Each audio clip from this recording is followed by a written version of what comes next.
இந்த ஆசரிப்பு கூடாரத்தை பற்றி நான் இன்றைக்கு கவனிக்க போகிறது வந்து ஆசரிப்பு கூடாரம் என்பது கூடாரங்களுக்கு மத்தியில் ஒரு கூடாரம். ஆசரிப்பு கூடாரம் என்பதற்கு சரியாக நாம் வேதத்தில் கவனிக்கிறது என்ன? Tent among tents. ஏனென்றால் இஸ்ரவேல் மக்களுடைய கூடாரம் எல்லாம் எதை மையமாக வச்சிருக்கணும்னு சொன்னால் கர்த்தருடைய கூடாரத்தை மையமாகத்தான் அவர்கள் சுற்றி இருக்க வேண்டும். உதாரணமாக இது கர்த்தருடைய கூடாரம் என்றால் இங்கே ஒரு மூன்று கோத்திரம் இருக்கணும், இங்கே ஒரு 3, இங்கே ஒரு 3, அதுபோல் இங்கே ஒரு 3. சரியா? எப்படி இருக்கணும்னு சொன்னால் இப்படி தான் அவர்கள் இருக்க வேண்டும். ஆகவே ஆசரிப்பு கூடாரம் என்பது இவர்களுடைய பயணமாக இருக்கட்டும் அல்லது வாழ்க்கை முறையாக இருக்கட்டும், எதுவாக இருந்தாலும் கர்த்தருடைய கூடாரம் தான் அவர்களுக்கு மையமாக இருக்க வேண்டும். அதனால தான் இதுக்கு என்ன சொல்லுவாங்க? Tent among tents.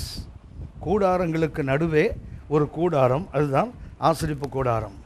எதற்காக கர்த்தர் இது செய்ய சொன்னார் என்றால் யாத்திராகமம் 25ஆம் அதிகாரம் 8ஆம் வசனம். அவர்கள் நடுவிலே நான் வாசம் பண்ண எனக்கு ஒரு பரிசுத்த ஸ்தலத்தை உண்டாக்குவார்களாக. ஆசரிப்பு கூடாரத்து நோக்கம் என்ன? அவர்கள் நடுவே ஒன்று தேவ ஜனங்களுக்கு நடுவில் கர்த்தர் இருக்க விரும்புகிறார். நான் கடந்த முறை கவனித்தோம். இரண்டாவதாக அவர் அங்கே வாசம் பண்ண விரும்புகிறார். அந்த வாசம் பண்ணுதல் நமக்கு வழக்கமாக அடிக்கடி ஒரு வார்த்தை நாம் கேட்கிற வார்த்தை.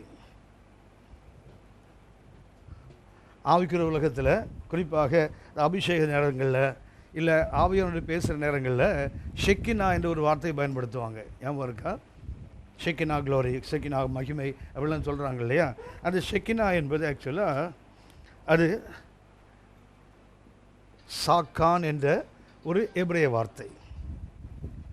ஷெக்கினா என்பதற்கு பயன்படுத்துகின்ற எபிரேய வார்த்தை ஷாக்கான். ஷாக்கான் என்றால் அதுக்கு அர்த்தம் என்ன? டு டுவெல், வசிக்க, வாசம் பண்ண. வசிக்க அல்லது வாசம் பண்ண என்பதற்கு தான் என்ன? ஷாக்கான் என்ற ஒரு வார்த்தை. இந்த ஷாக்கானது என்ன பண்ணுறாங்க? எபிரேயமில் ஷெக்கினா.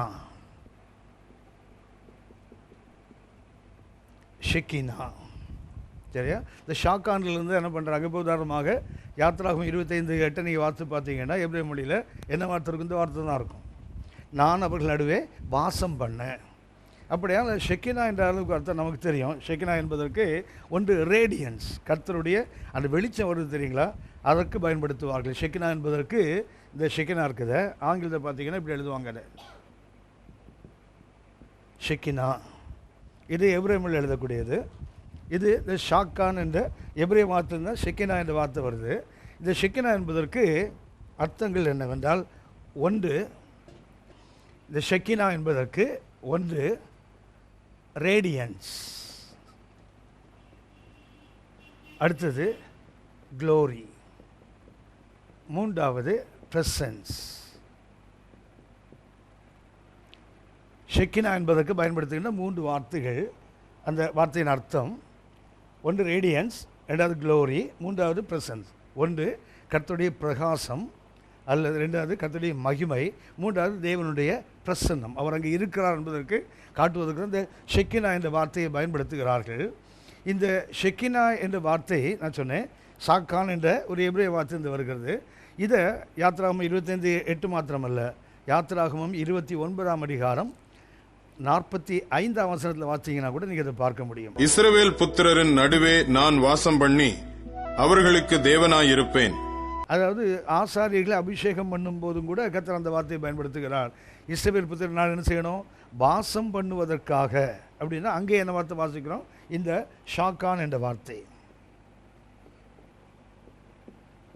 ஷாக்கான் என்ற வார்த்தை தான் ஷெக்கினா என்று இன்றைக்கி நான் வழக்கமாக சொல்லுகின்ற வார்த்தை. ஆனால் எபிரேயமில் எழுதும்போது ஷெக்கினா அந்த அப்படி தான் எழுதுவாங்க அதை. சரி, அப்படியானால் இதுக்கு பழைய ஏற்பாட்டில் சில இடங்களில் தான் அந்த ஷாக்கான் அல்லது ஷெக்கினா குறிக்கிற வார்த்தை. பெரும்பாலான இடங்களில் உங்களுக்கு தெரியும் எபிரேய மொழியில் க்ளோரிக்கு, அதாவது கர்த்தருடைய மகிமை அல்லது கர்த்தருடைய பிரகாசம், அதுக்கு என்ன வார்த்தை பயன்படுத்துவாங்க? ஞாபகம் இருக்குதா? எபிரேய மொழியில் காபோத் என்ன வார்த்தை பயன்படுத்துவாங்க? காபோத். புதிய ஏற்பாட்டில் டோக்ஸான்னு ஒரு வார்த்தையை பயன்படுத்துவாங்க. எபிரேய மொழியில் ஒன்று அதுக்கு பயன்படுத்த வார்த்தை காபோத். பழைய ஏற்பாட்டில் கர்த்தருடைய மகிமை அல்லது பிரசன்னத்துக்கு எந்த வார்த்தை அடிக்கடி பயன்படுத்துகிறாங்க? காபோத் என்ற வார்த்தை. புதிய ஏற்பாட்டில் பார்த்தீங்கன்னா டோக்ஸா, கர்த்தருடைய மகிமை பிரசன்னத்தை பயன்படுத்த வார்த்தை இந்த வார்த்தை தான். அப்படியானால் கர்த்தர் எதற்கு கூடாரத்தை கட்ட சொன்னார்? அவர் அங்கே என்ன செய்யணும்? வசிக்க வேண்டும். இன்னும் சொல்லப்போனால் அவருடைய பிரசன்னம், அவருடைய மகிமை, மூன்றாவது அவருடைய பிரகாசம், இந்த மூன்றும் அங்கே இருக்க வேண்டும் என்பதற்கு தான் கர்த்தர் கூடாரத்தை அமைக்க சொன்னார். இது பழைய ஏற்பாட்டில். ஆனால் கூடாரம் என்பதற்கு ஒரு அர்த்தம் உண்டு. ஆண்டவர் இயேசு தான் அந்த சரியான கூடாரம். அவர் தேவனுடைய பிரசன்னம், தேவனுடைய மகிமை, தேவனுடைய வெளிச்சம், இந்த மூணு எங்கே இருக்குதுன்னா ஆண்டவர் இயேசுக்குள்ளே தான். யோவான் 1:14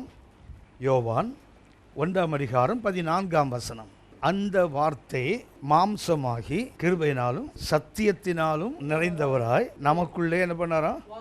அந்த வாசம் பண்ணது டுவெல்லிங். அதே வார்த்தை. எந்த வார்த்தை? நான் இவர்களிடவே வாசம் பண்ணும்படி. யாத்திராகமம் 25:8 வாசித்தோம். யாத்திராகமம் 29:45 வாசித்தோம். வாசம் பண்ணும்படி. அந்த கூடாரம் எங்கே நிறைவேறுதுன்னு சொன்னால் ஆண்டவர் இயேசு என்ற அந்த சரீரமே என்னதான்? அதுவே ஒரு கூடாரம் தான். இப்போ யோவான் 1:14 வாசித்தோம்.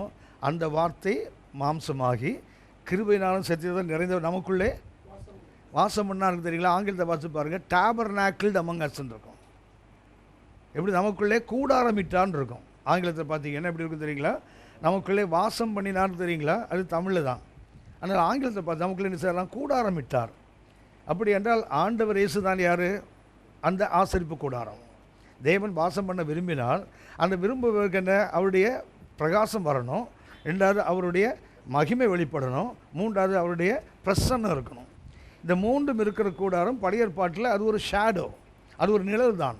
ஆனால் புதிய ஏற்பாட்டில் ஆண்டவர் இயேசு என்ன செய்தார்? நமக்குள்ளே வந்து வாசம் பண்ணும்போது என்ன பண்ணாராம்? அவர் என்ன பிறகு டேபர்நாக்கிள்ட் அமங் அஸ், நமக்குள்ளே வந்து என்ன பண்ணார்? அவர் கூடாரமிட்டார். அவர் தான் சரியான கூடாரம். இது இன்னும் சொல்ல போனால் யோவான் 2:19 முதல் 21 வரை உள்ள வசனத்தை வாசிங்க. இயேசு அவர்களுக்கு பிரதியுத்தரமாக, இந்த ஆலயத்தை இடித்து போடுங்கள். ஆண்டவர் என்ன சொல்றாரு? இந்த ஆலயத்தை, எந்த எருசலேம் ஆலயத்தை இருக்காரு, ஆலயத்தை என்ன செய்யறாரு? சுத்திகரிக்க போகிறார். அப்ப என்ன பண்றாரு? இந்த ஆலயத்தை இடித்து போடுங்கள், 3 நாளைக்குள்ளே இதை எழுப்புவேன் என்றார். ஆண்டவர் 3 நாட்கள் எழுப்புவேன் என்றார். அடுத்த வசனம். அப்பொழுது யூதர்கள், இந்த ஆலயத்தை கட்ட 46 வருஷம் சென்றதே, நீர் இதை 3 நாளைக்குள்ளே எழுப்புவீரோ என்றார்கள். அவரோ தம்முடைய சரீரமாகிய ஆலயத்தை குறித்து பேசினார். அப்படின்னா அந்த டென்ட் அல்லது பின்னாடி வர அந்த டென்ட்டோட அடுத்த டெவலப் பண்ண கர்த்தருடைய ஆலயம். அப்படின்னா இயேசு ஆலயத்தை இடித்து போடுன்னு சொன்னது எதை சொல்லலை? கட்டடத்தை சொல்லலை. அவன் சொல்லலாம் 46 வருஷம் கட்டப்பட்டதே, இதை கட்டிட்டு 3 நாள், அது உடைத்து விட்டு 3 நாளில் கட்டி விடுவாயா? இயேசு எதை சொல்லலை? யோவானில் மாத்திரம் பார்த்தீங்கன்னா ஆண்டவர் இயேசு 7 இடங்களில் தவறாக புரிந்து கொள்ளப்பட்டிருப்பார். ஆண்டவர் இயேசு உதாரணமாக 3ஆம் அதிகாரத்தில் பார்த்தீங்கன்னா அந்த நிக்கோதேமுவிட்ட பேசுவா தெரியுங்களா? ஒருவன் மறுபடியும் பிறவாவிட்டால் அவன் சொல்வான், தாயின் வீட்டில் போய் மறுபடியும் பிறக்கணுமா? ஆண்டவர் சொன்ன அர்த்தத்தில் எங்கேருந்து பிறக்கணும்? ஒருவன் வானத்திலிருந்து பிறவாவிட்டால் அவர் சொன்னார். இவன் என்ன பண்ணுறான்? வயிற்றிலேருந்து பிறக்கிறத பற்றி பேசிகிட்டு இருப்பான். யோவானில் பார்த்தீங்கன்னா 7 இடங்களில் ஆண்டவர் இயேசு தவறாகவே புரிந்து கொள்ளப்படுவார். அதில் முதலாவது தவறாக புரிந்து கொள்ளப்பட்டு எங்கேங்களா? அவருடைய சரீரத்தை குறித்து தான். The first misunderstanding among the 7 misunderstanding. 7 விதமான தவறான புரிந்து கொள்ளுதல்ல முதல் புரிந்து கொள்ளுதல் தெரியுங்களா? கர்த்தருடைய ஆலயத்தை குறித்து தான், அவருடைய சரீரத்தை குறித்து தான். ஆண்டவர் என்ன பண்ணிருக்காரு? இங்கே நமக்குள்ளே வாசம் பண்ண வந்திருக்கிறார். அப்படின்னா என்ன பண்ண? He became the tent. அப்படின்னா நான் முதல்ல சொன்னேன், ஆசரிப்பு கூடாரம் என்றால் என்ன? Tent among tents. அப்படி என்றால் ஆண்டவர் இயேசு டென்ட்டாக மாறினார்னா அடுத்த டென்ட் யாரு? ஆசரிப்பு கூடாரம் டென்ட் அமங் டென்ட்ஸ், கூடாரங்களுக்கு நடுவே ஒரு கூடாரம். அப்போ இயேசு டாபர்நாக்கில் வந்துட்டார்னா நாமெல்லாம் எங்கே இருக்கிறோம்? நாம் எங்கே தான் இருக்கிறோம்? டாபர்நாக்கில் 2 வடிவத்தில் இருக்கிறோம். ஒன்று சபை என்ற வடிவத்தில் இருக்கிறோம், ரெண்டாவது தனிப்பட்ட முறையில் தேவனுடைய பிள்ளை என்ற வடிவத்தில் இருக்கிறோம். சபைக்கும் என்ன பேர் தான்? அதுவும் கர்த்தருடைய கூடாரம் தான். அப்போஸ்தலர் நடவடிக்கைகள் 7ஆம் அதிகாரம் 38ஆம் வசனம். சீனாய் மலையில் தன்னுடனே பேசின தூதனோடும் நம்முடைய பிதாக்களோடும் கூட வனாந்தரத்திலே சபைக்குள் இருந்தவனும். வனாந்தரத்தில் என்ன இருந்தது? நமக்கு தெரியும், கூடாரம் இருந்தது. அதை சுற்றி நிறைய கூடாரங்கள் இருந்தது. அப்போ 7:30 என்ன, மோசேக்கு கற்பனைகளை கொடுத்தவர் மாத்திரமல்ல, வனாந்தரத்தில் எங்கே இருந்தாராம்? சபைக்குள் இருந்தாராம். வனாந்தரத்தில் என்ன இருந்தது? கூடாரம் இருந்தது, ஆசரிப்பு கூடாரம். சுற்றி நிறைய கூடாரங்கள் இருந்தது. அப்போ இயேசு கூடாரமாக மாறும்போது சுற்றி இருக்கிறது என்னவாக மாறுகிறது? கர்த்தருடைய சபையாக மாறுகிறது. ஆனால் தான் வனாந்தரத்தில் சபைக்குள் இருந்த தேவனை பற்றி பேசுகிறார். அப்படின்னா ஒன்று இயேசு கூடாரம், அடுத்தது யார்? அவருடைய ஆலயமும் என்னதான்? கூடாரம் தான். அதுவும் கர்த்தருடைய ஆலயம்தான். மூன்றாவது, நீங்களும் நானும் கூட கூடாரம் தான், பிலீவர். கர்த்தருடைய விசுவாசிகள் ஒவ்வொருத்தர் யார் தான்? அவர்களும் கூடாரம் தான். ஒரு வசனத்தை வாசிங்க, 2 கொரிந்தியர் 5ஆம் அதிகாரம் 1 முதல் 4 வரை வாசிங்க. பூமிக்குரிய கூடாரமாகிய நம்முடைய வீடு அழிந்து போனாலும், பெருமழை வந்தால் அல்லது புயல் வந்தால் இல்லை சுனாமி வந்தால் அழிந்து போகிற அந்த வீடா? பூமிக்குரிய கூடாரமாகிய நம்முடைய வீடு என்றால் அர்த்தம் என்ன? நம்முடைய உடம்பை சொல்கிறார் அவர். நம்முடைய வீடு அழிந்து போனாலும் தேவனால் கட்டப்பட்ட கைவேலை அல்லாத நித்திய வீடு பரலோகத்திலே நமக்கு உண்டென்று அறிந்திருக்கிறோம். நமக்கு என்ன இருக்குது? பரலோகத்தில் இருக்க நமக்கு ஒரு வீடு. இந்த வசனத்தை கொண்டு போய் எங்கே சேர்க்கக்கூடாது? யோவான் 14ஆம் அதிகாரம் 1-3 வரை அதில் கொண்டு போய் சேர்க்கக்கூடாது. யோவான் 14ஆம் அதிகாரம் 1 சொல்வார், உங்கள் இருதயம், இப்போ நானும் உங்களுக்கு சொல்ல, உங்கள் இருதயம் கலங்காது இருப்பதாக. ஏன்னா நிறைய பேருக்கு நம்பிக்கை என்னென்னா, இங்கே தான் கையை நீட்டாக காலை நீட்ட முடியாமல் ஒரு வீட்டுக்குள்ளே ஒடுங்கி கிடக்கிறோம். பரலோகத்தை பண்ண நமக்கு என்ன இருக்குது? பொன்னால் கட்டப்பட்ட வீடு ஒன்று இருக்குது. அந்த நம்பிக்கையில் தானே வாழ்ந்துட்டுருக்குறோம். நிறைய பேர் பார்த்தீங்கன்னா இருக்கிற ஒரே நம்பிக்கை. இதை பயன்படுத்தி என்ன பண்ணுறாங்க தெரியுங்களா? பரலோகத்தில் என்ன இருக்குது? கைவேலை இல்லாமல் கைவேலை கட்டப்படாத ஒரு நித்திய வீடு நமக்கு இருக்குதுன்னு சொன்ன உடனே அதை இந்த பிரசங்கம் என்ன தெரியுங்களா? ஒரு ஊழியக்காரர் பிரசங்கம் பண்ணுறார், உனக்கு பூமியில் வீடு இல்லைன்னா பரலோகத்தையும் வீடு இல்லை உனக்கு. ஏன்னா கர்த்தர் என்ன சொல்லிட்டாரு? கைவேலையால் வீடு அங்கே ஒன்று கட்டுறேன்னு சொன்னார். அப்படின்னா அங்கே கட்டினா கர்த்தர் முதல்ல என்ன செய்யணும்? கர்த்தர் வீட்டை கட்டாராகில். அப்படின்னா முதல்ல என்ன செய்யணும்? கர்த்தர் வீட்டை உலகத்தில் கட்டணும். அதுக்கப்புறம் எங்கே கட்டணும்? இங்கே கட்டலைன்னா அங்கே கட்ட மாட்டாராம். அதுக்கு அர்த்தம் என்ன? சொந்த வீடு இல்லாத ஒருத்தனும் பரலோகம் கிடையாது. அப்படி பிரசங்கம் பண்ணுறாங்க. ரெண்டாவது என்ன பிரசங்கம் பண்ணுறாங்க தெரியுங்களா? கர்த்தரால் ஆசீர்வதிக்கப்பட்டவரே உள்ளே வாருன்னு பரலோகத்தை கூப்பிடுறாங்களே. அப்போ யார் தான்? ஏற்கனவே உலகத்தில் ஆசீர்வாதமாக இருந்தவன் தான் பரலோகத்துக்குள்ளே போக முடியும், இல்லைன்னா போக முடியாது. சூப்பர் பிரசங்கம். இப்போல்லாம் இப்போ உள்ள பிரசங்கம் எப்படி இருக்குது தெரியுங்களா? ஜனங்களுக்கு ரொம்ப சந்தோஷமாக இருக்குது. ஆஹா, அப்போ நம்ம உலகத்தில் வீடு, காரு, பங்களா, எல்லாம் இருந்ததுன்னா நம்ம கண்டிப்பாக எங்கே தான்? முதல்ல சினிமாக்காரன் தான் இருப்பாங்க, மார்வாடி தான் இருப்பான், அரசியல்வாதி தான் அங்கே இருப்பான். நம்ம வேற உள்ளே போகவே முடியாது. கவனித்துக் கொள்ளுங்கள். இந்த ஆசீர்வாதம் என்ற வார்த்தையை சொல்லியே ஆவிக்குரிய நிறைய பேர் வாழ்ந்து கொண்டிருக்கிறார்கள்.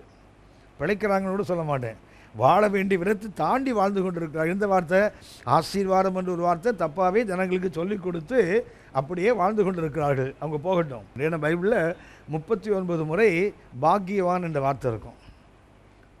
39 ஆங்கிலம் பார்த்தீங்கன்னா பிளஸட் பிளஸட் பிளஸட்னு இருக்கும். ஆசீர்வாதம் என்றால் என்னங்கிறத அந்த பாக்கியவான் லிஸ்ட்டை எடுத்து மாத்திரம் படித்து பார்த்தாலே உங்களுக்கு புரிஞ்சிடும். பைபிளில் சொல்கிற முதல் பாக்கியவான் யார்? கர்த்தருடைய வேதத்தில் இரவும் பகலும் தியானமாக இருக்கிறவன் தான் ஆசீர்வதிக்கப்பட்டவன். சங்கீதம் 1 ஆங்கிலத்தில் பாருங்கள், பிளஸட் இஸ் த மேன் தான் ஆரம்பிக்கும். என்ன சொல்ல போனால் சங்கீதத்தின் முதல் வார்த்தை என்ன தெரியுங்களா? ஆசீர்வாதம் தான். Blessed is the man. தமிழில் தான் நமக்கு பாக்கியவான் பின்னாடி வருது. ஆனால் ஆங்கிலத்தில் பாருங்கள், 1ஆம் சங்கீதம் 1ஆம் வசனம் இப்படி தான் வருது இல்லைங்களா? Blessed is the man. ஆசீர்வதிக்கப்பட்டவன் யார்? கர்த்தர் வேதத்தில் இரவும் பகலும் பிரியமாக தியானமாக இருக்கிறான அவன் தான் யார்? ஆசீர்வதிக்கப்பட்டவன். இந்த ஆசீர்வாதம் இன்னைக்குள்ள ஆவிக்கிறதுக்கு செல்லாது. இன்றைக்கி வந்து போனால் தலகாஞ்சி போனவன் சொல்லுவாள்.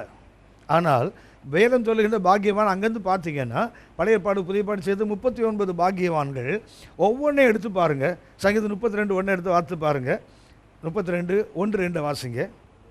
எவனுடைய மீறுதல் மன்னிக்கப்பட்டதோ, எவனுடைய பாவம் மூடப்பட்டதோ அவன் பாக்கியவான். எவனுடைய அக்கிரமத்தை கர்த்தர் எண்ணாதிருக்கிறாரோ, எவனுடைய ஆவியில் கபடம் இல்லாதிருக்கிறதோ அவன் பாக்கியவான். இதை இன்னைக்குள்ள ஆவிக்குள் சொன்னால் எடுபடுமா? இன்றைக்குள்ள ஆவிக்குள்ளதை ஏற்றுக்கொள்ளுமா? அதான் சொன்னேன், ஆசீர்வாதம் என்ற வார்த்தை தவறாக வேத்தி காட்டப்பட்டிருக்கு. இன்னைக்கு ஆசீர்வாதம் பைபிள் சொன்ன 39 ஒன்று கூட மெட்டீரியலோடு சம்மந்தப்பட்டது அல்ல, உலகப் பொருளோடு சம்பந்தப்பட்டது ஆசீர்வாதம் அல்ல. எபேசியர் 1ஆம் அதிகாரம் 3ஆம் வசனம் வாசிங்க. நம்முடைய கர்த்தராகிய இயேசு கிறிஸ்துவின் பிதாவாகிய தேவனுக்கு ஸ்தோத்திரம். அவர் கிறிஸ்துவுக்குள் உன்னதங்களிலே ஆவிக்குரிய சகல ஆசீர்வாதத்தினாலும் நம்மை ஆசீர்வதித்திருக்கிறார். கவனிச்சீங்களா? ஆசீர்வாதம், உன்னத ஆசீர்வாதம் என்பது ஸ்பிரிச்சுவல், ஆவிக்குரியது. அது எங்க இருக்குது? கிறிஸ்துவுக்குள்ள இருக்குது, உலகத்தில் அல்ல, உன்னதங்கள் இருக்குது. என்ன வசனம் சொல்லுது? அவருக்கு ஏனென்றால் அவர் நம்ம கிறிஸ்துவுக்குள் உன்னதங்களில் சகலவித ஆவிக்குரிய ஆசீர்வாதங்களினாலும் நம்மை. ஆசீர்வாதம் என்பது it is spiritual, not carnal. உலகத்துக்கு உதாரணமாக சங்கீதக்காட்ட நன்மையும் கிருபையும் தொடரான் தெரியுங்களா? This is goodness of God. ஒரு வீடு கிடைக்கலாம், ஒரு கார் கிடைக்கலாம், நல்ல பிள்ளைகள் கிடைக்கலாம், நல்ல சுகமுள்ள வாழ்க்கை கிடைக்கலாம், நல்ல ஆசீர்வாதம் கிடைத்தால் அது என்ன தெரியுங்களா? அது ஆசீர்வாதம் அல்ல, நன்மைகள். கர்த்தர் கொடுக்கிற நன்மைகள், அது எனக்கு அது ஆசீர்வாதம் அல்ல. ஆசீர்வாதம் it is spiritual, it is heavenly, not earthly. உங்களுக்கு தெரிந்த வசனம், எல்லாருக்கும் அடிக்கடி சொல்கிற வசனம், இம்மைக்காக மாத்திரம் கிறிஸ்துவ மேல்.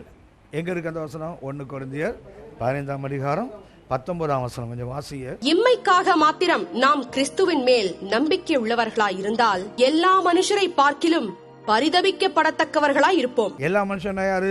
சபைக்குள்ள இருக்க, வெளியே உள்ள குப்புசாமி, கோவிந்தசாமி எல்லாருக்கும் சேர்த்து உலகத்தில் உள்ள அத்தனை மனுஷனோட நாம யாராம் பரிதாபகேசன் போட்டிருப்பாருங்களேன். எதற்காக?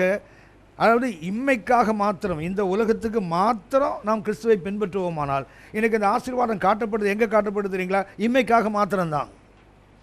கர்த்தர் வியாபாரத்தை செழிக்க பண்ணுவார் அப்படின்னா ஜனங்களுக்கு திடீர்னு ஆயிடுதில்ல. அடுத்தது கர்த்தர் வீட்டை கட்டி எழுப்புவார்னா உடனே என்ன சந்தோஷம் ஆயிடுது. கர்த்தர் உடனே வாளாக்காமல் தலையாக்குவா. அவன் சாகிற வரைக்கும் வாழா தொங்கிட்டு இருப்பான். யாரு? கேட்குறவன் இல்லை, பிரசங்கம் பண்ணுறேன்னு வாழா தான் தொங்கிட்டு இருப்பான். ஆனால் அவன் கொடுப்பான் பாருங்களேன் வாக்கு தத்தங்களை, வாழாகாமல் தலையாவாய் கீழாகாமல் அநேக ஜாதிகளுக்கு. அவன் அவன் லிஸ்ட்டு வச்சுருக்கான். தமிழ்நாட்டில் எத்தனை ஜாதி இருக்குது லிஸ்ட்டு. ஒன்று டிக் பண்ணி கடன் வாங்குறாளுங்க. அநேக ஜாதிகளுக்கு எங்கே கடன் கொடுக்க போகிறான்? கடன் வாங்கிட்டுலாம் தெரியுற ஆள். கவனித்துக்கொள்ளுங்களேன். ஆசீர்வாதம் சொல்கிற மறுபடியும் தவறாக அது என்னென்னா அப்படியே கேட்டு நம்ம பழகிட்டதுனால என்ன தெரியுங்களா? ஆசீர்வாதம்னா இது தாங்க ஒரு முடிவுக்கு வந்துட்டாங்க. ஆசீர்வாதம் என்பது இது அல்ல, அது பரலோகத்தோடு சம்மந்தப்பட்டது. அந்த ஆசீர்வாதம் இது கர்த்தருடைய ஆசீர்வாதம். அதோட அப்படின்னா ஆசீர்வாதத்துக்கு வேதனை கிடையாது இல்லை. ஒரு கார் வாங்கினா ஆசீர்வாதம் வேதனை இல்லையா? ஒரு வீடு கட்டினா வேதனை இல்லையா? ஒரு பிள்ளையை பெற்றா வேதனை இல்லையா? ஒரு படிப்பு படித்தால் வேதனை இல்லையா? எதில் வேதனை இல்லைன்னு சொல்கிறீங்க? உலகத்தில் ஆசீர்வாதத்தில் சொல்கிற எல்லாத்தையும் என்ன இருக்குது? ஒரு ப்ளஸ் பாயிண்ட் இருந்தால் there is a negative point. ஆனால் கர்த்தர் கொடுத்தால் என்ன இருக்காது? No negative at all. அதான வேறு சொல்லுது.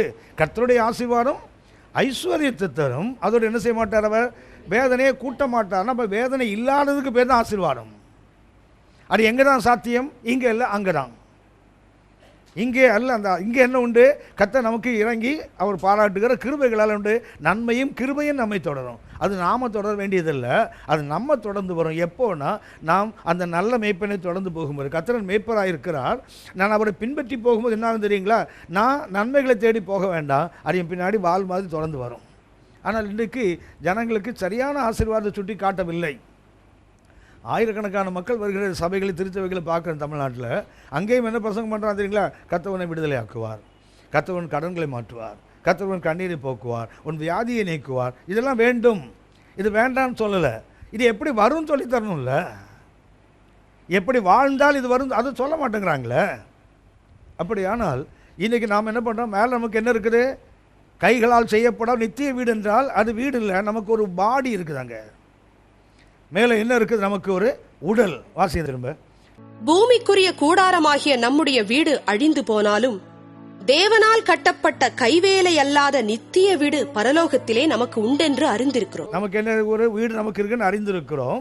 இதுதான் யோவான் 14 சொல்றாங்க 13 வரைக்கும். என் பிதாவின் வீட்டில் அநேக வாசஸ்தலங்கள் உண்டு, ஒன்றை நான் உங்களுக்காக ஆயத்தம் பண்ணுகிறேன், நான் வந்து உங்களை அழைத்து கொண்டு போய் நான் இருக்கும் இடத்து நீங்களும் இருக்கும்படி செய்வேன்னு சொல்லியிருக்காங்களே. அதை பயன்படுத்தி நம்ம என்ன பண்ணுறோம்? ஒரு எடிஃபிஸாக, ஒரு கட்டிடமாகவே பார்க்கிறோம்.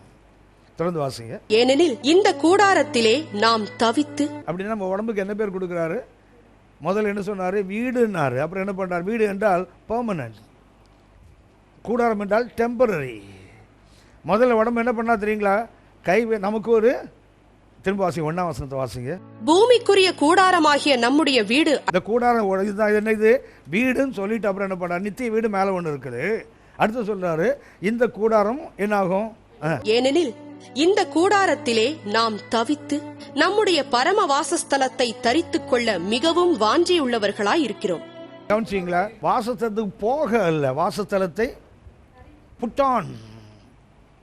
சட்டை போடுற மாதிரி போடுறதுன்னு போட்டுருக்கு பாருங்களேன். நாம் வாசஸ்தலத்துக்கு என்ன செய்யல? போகவில்லை. மரம் என்ன பண்ணுறோம்? நாம் அதை தரித்து கொள்ள வீட்டு தூயார மேலே போட முடியுங்களா? உங்களுக்கு தெரியுங்களா?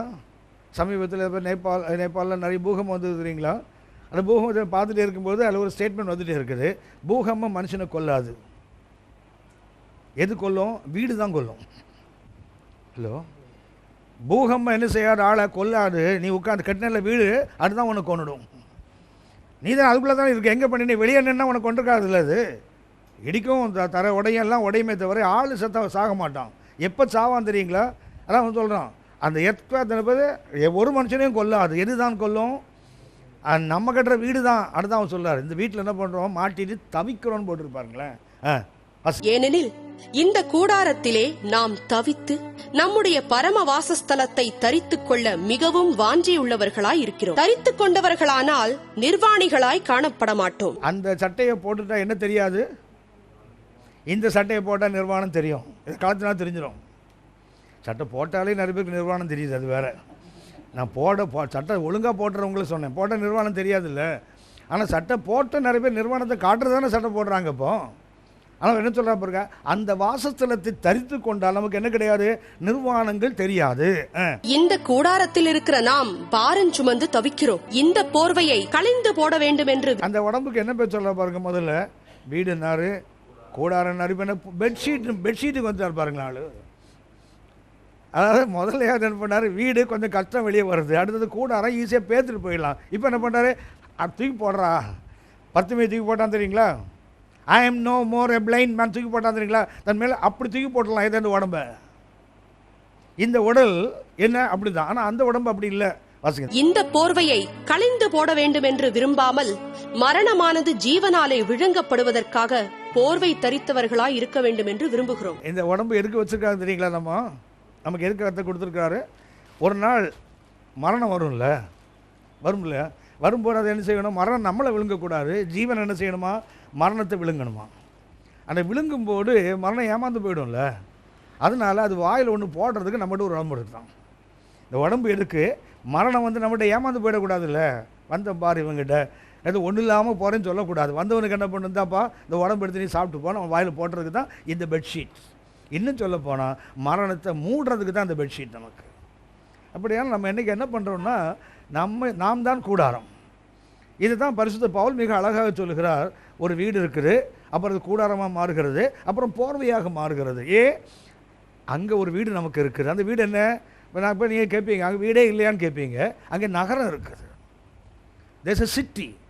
நான் எப்போதுமே சொல்லுவேன், வீடுக்கு 2 நோக்கம்தான். ஒரு நோக்கம் என்ன? ப்ரைவசி, தனித்துவம். ரெண்டாவது என்ன இருக்கணும்? ஹலோ, ரெண்டாவது என்ன இருக்கணும்? குடும்பம் நடத்தணும். பேச்சுலர்ஸை பார்த்துருக்கீங்களா? பேச்சுலர் ரூமில் இருப்பான், திடீர்னு பார்த்தீங்கன்னா ஃப்ரெண்ட் ரூமில் தங்கிடுவான். பார்த்துருக்கீங்களா? ரூமுக்கே வரமாட்டான், 4 நாள் ரூம் பக்கமே வரமாட்டான், பூட்டியே கிடக்கும். உள்ளே இருக்கானா செத்து போனான்னு தெரியாது. திடீர்னு ஒரு நாள் சாப்பிட்டு என்ன கேட்ட, ஃப்ரெண்டு வீட்டில் ரூமில் இருந்துட்டேன் அப்படின்னா அவன் யார் தெரியுங்களா? தற்காலிகமாக ஓடிட்டு இருக்கிற ஒரு ஆள். ஆனால் வீடு என்றால் என்ன? நிரந்தரமாக ஒருத்தனுக்கு ஒன்று வேணும், தங்குவதற்கு. ரெண்டாவது வேணும், குடும்பம் நடத்துக்கு வேணும் இல்லையா? பரலோகத்தில் இந்த 2க்கும் வேலை கிடையாது. பரலோகத்தில் என்ன கிடையாது? இந்த 2க்கும் அவசியம் இல்லை. ஒன்று, நம்ம அங்கே போய் குடும்பம் நடத்த போகிறதில்ல. நம்மளாம் யாராக மாறிட போகிறோம்? கர்த்தருடைய வீட்டாராக மாறிட போகிறோம். அப்போ நமக்கு என்ன? கர்த்தருடைய வீடு தான் நம்ம வீடு. அடுத்தது இன்னொன்று மிக அற்புதமானது, நாம் பரலோகத்துக்கு போகும்போது நம்ம வீட்டுக்கு போக போகிறதில்ல, நாம் என்னவோ மாற போகிறோம்? வீடாகவே மாறப்போகிறோம். எபிரேயர் 3ஆம் அதிகாரம் 6ஆம் வசனம் வாசிங்க. கிறிஸ்துவோ அவருடைய வீட்டிற்கு மேற்பட்டவரான குமாரனாக உண்மை உள்ளவராய் இருக்கிறார். நம்பிக்கையினாலே உண்டாகும் தைரியத்தையும் மேன்மை பாராட்டலையும் முடிவு பரியந்தம் உறுதியாய் பற்றிக் கொண்டிருப்போமாகில் நாமே அவருடைய வீடாய் இருப்போம். நம்ம வீட்டுக்கு போகிறோமா, வீடாக இருக்க போகிறோமா? நாம் வீட்டுக்கு போகலை, மேலே போகும். என்ன பண்ணோம்? அவருக்கு வீடாகவே இருக்க போகிறோம். அப்படின்னா எபேசியர் 2ஆம் அதிகாரம் 19-21 வரைக்கும் வாசித்து பார்த்தீங்கன்னா, நாம் யார்? ஹவுஸ் ஹோல்ட் ஆஃப் காட், கர்த்தருடைய வீட்டார். நாம் கர்த்தருடைய வீட்டார், ஒரே நகரத்தார்னு போட்டிருப்பாருங்களேன். எபேசியர் 2:19 வாசி. ஆகையால் நீங்கள் இனி அந்நியரும் பரதேசிகளுமாயிராமல் பரிசுத்தவான்களோட ஒரே நகரத்தாரும் தேவனுடைய வீட்டாருமாயிருந்து. கவனிச்சிங்களா? தேவனுடைய வீட்டார் அர்த்தம் என்ன? ஹவுஸ் ஹோல்ட் ஆஃப் காட் என்றால் கர்த்தருடைய வீடு தான் நம்ம வீடு. கர்த்தருடைய வீடு தான் நம்முடைய வீடு. நீங்கள் அறிந்திருப்பீர்கள். சங்கீதம் 95 கடைசி வசனத்தை வாசிங்க. என்னுடைய இளைப்பாறுதலில் அவர்கள் பிரவேசிப்பதில்லை என்று அப்படி போட்டிருக்கு இல்லையா? கர்த்தருடைய இளைப்பாறுதல். கர்த்தர் இளைப்பாறுவாரா?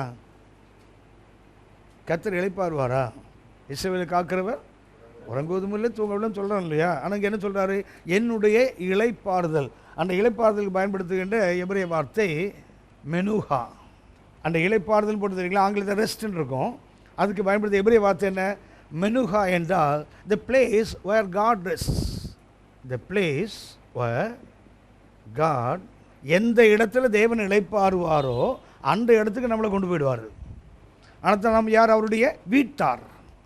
நாம் அவருடைய பரிசுத்தவான்களோட ஒரே நகரத்தார், தேவனுடைய வீட்டார். நமக்கு தனியாக வீடு இல்லை, கர்த்தருடைய வீடு தான் நம்ம வீடு. ஏனென்றால் கர்த்தர் சொல்றார், என்னுடைய இளைப்பாறுதல் என்ன செய்வார்களே பிரவேசிப்பதில்லை என்று சொன்னால், பிரவேசிக்கிறவன் எங்கே போகிறான்? கர்த்தர் எங்கே இளைப்பாறுகிறாரோ அந்த இடத்துக்கு யார் போயிடுவான்? அவர் அவர் முடிவு பரியந்தம் அந்த உறுதியாக நிற்கிறான். தெரியுங்க, அவன் எங்கே போயிடுவான்? கர்த்தருடைய வீட்டுக்கு தான் போகிறான். கர்த்தருடைய வீடாக இருக்க போகிறான். அதனால மேலே ஒரு வீடு இருக்குங்கிறது பொதுவாக நமக்கு அப்படி கேட்டு கேட்டு பழகிட்டோம். சரியா? கொஞ்சம் மாற்றி சிந்தித்து பாருங்கள். பிலிப்பியர் 3ஆம் அதிகாரம் 19ஆம் வசனத்திலிருந்து வாசிங்க. அவர்களுடைய முடிவு அழிவு, அவர்களுடைய தேவன் வயிறு, அவர்களுடைய மகிமை அவர்களுடைய இலச்சையே. அவர்கள் பூமிக்கெடுத்தவைகளை சிந்திக்கிறார்கள். நம்முடைய குடியிருப்போ பரலோகத்தில் இருக்கிறது. அங்கே இருந்து கர்த்தராயிருக்கிற இயேசு கிறிஸ்து என்னும் இரட்சகர் வர எதிர்பார்த்து கொண்டிருக்கிறோம். அவர் எல்லாவற்றையும் தமக்கு கீழ்ப்படுத்திக் கொள்ளத்தக்க தம்முடைய வல்லமையான செயலின்படியே நம்முடைய அற்பமான சரீரத்தை தம்முடைய மகிமையான சரீரத்திற்கு ஒப்பாக மறுரூபப்படுத்துவார். அப்போ என்ன ஆகும் தெரியுங்களா? நம்ம அங்கே போகும்போது என்ன போகல, வீட்டுக்கு போகல, நாம என்ன ஆகிட போகிறோம்? ஒரு அவருடைய உருவத்துக்கு ஏற்றப்ப நம்ம மாறிட போகிறோமே. இதைத்தான் சொல்கிறாரு. கைவேலை இல்லாத ஒரு நித்திய வீடு நமக்கு மேலே இருக்குது. அந்த வீடு என்ன? தேவனுடைய சாயலை நாம் மாற்றப்படுறோம் தெரியுங்களா? அதுதான் நமக்காக தேவன் ஆயத்தம் பண்ணிருக்கிற வீடு. ஆனால் இன்றைக்கி நமக்கு ஒரு கட்டடத்தையே சொல்லிட்டு இருக்கிறாங்க. இந்த கட்டிடங்கிறதுனால தான் என்ன தெரியுங்களா, நம்மகிட்ட நிறைய கதைகள் வருது. போகலாம் நிறைய கதைகள் வருது. ஒருத்தர் சொன்னால் பரலோகத்துக்கு போனால் டிபார்ட்மெண்ட் ஸ்டோர் அங்கே இருந்து தான். பரலோகத்து என்ன இருக்குதான்? அது இங்குள்ள மோர், இங்குள்ள தயிர்லாம் அங்கே இருக்குதான். எங்குள்ள ஸ்பென்சர்லாம் எங்கே இருக்குது? அங்கே இருக்குதான். இந்த ஊரை கெடுத்தது பத்தாதுன்னு அங்கேயுமே கட்டுறான் பாருங்களா ஆளுங்க. ஒருத்தர் சொல்கிறார், அங்கேயே வியாபாரம். ஏமாந்தா ஏசுனா அது வீட்டையே ஏலம் போட்டு விற்றுருவான். ஆமாம், ஏசு இப்போ பார்த்தீங்கன்னா திடீர்னு பார்த்தீங்கன்னா அந்த ஒயிட் ஹவுஸுக்கு பார்த்தீங்கன்னா அமெரிக்காவில் திடீர்னு ஏலத்துக்கு வரும். அது சர்வே நம்பர்லாம் போட்டு வரும். ஒயிட் ஹவுஸ்னு வராது.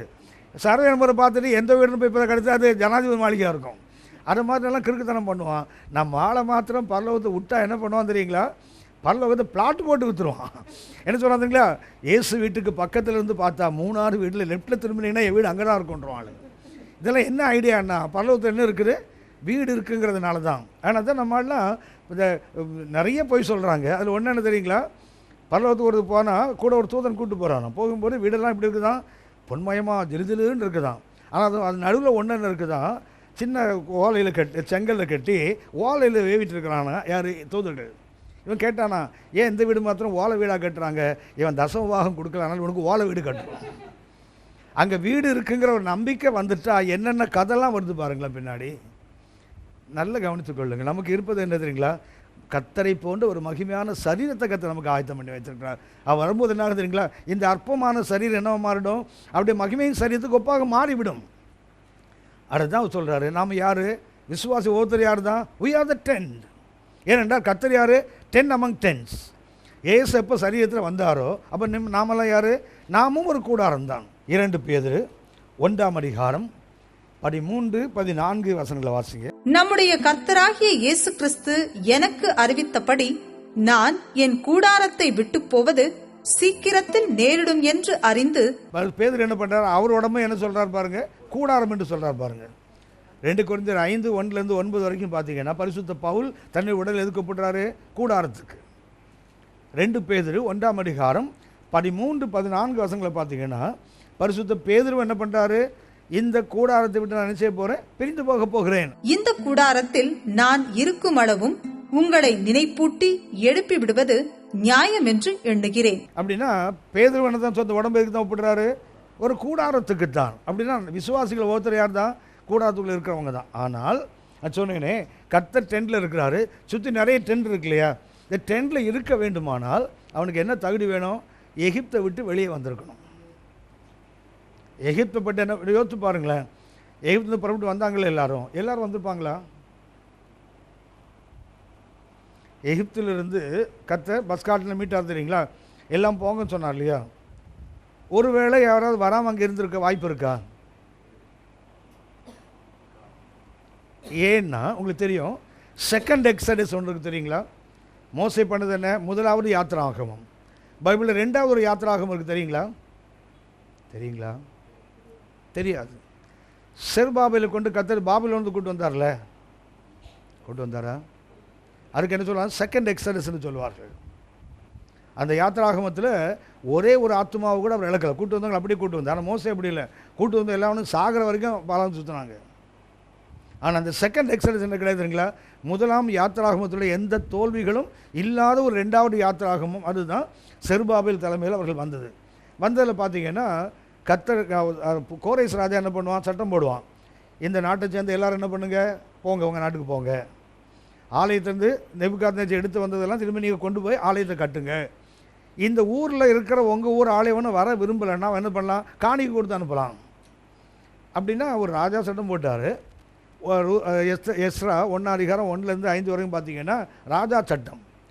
6ஆம் வசனத்தில் பார்த்தீங்கன்னா கர்த்தர் என்ன செய்கிறா தெரியுங்களா? எவனுடைய ஆவியை ஏவினாரோ அவங்கெல்லாம் புறப்பட்டு வந்தாங்களாம். கர்த்தர் ராஜா சட்டம் போட்டான். அடுத்தது யார் சட்டம் போட்டாங்க? கர்த்தரும் சட்டம் போட்டார். அதை தாண்டி யூதர்கள் அங்கே இருந்தாங்க.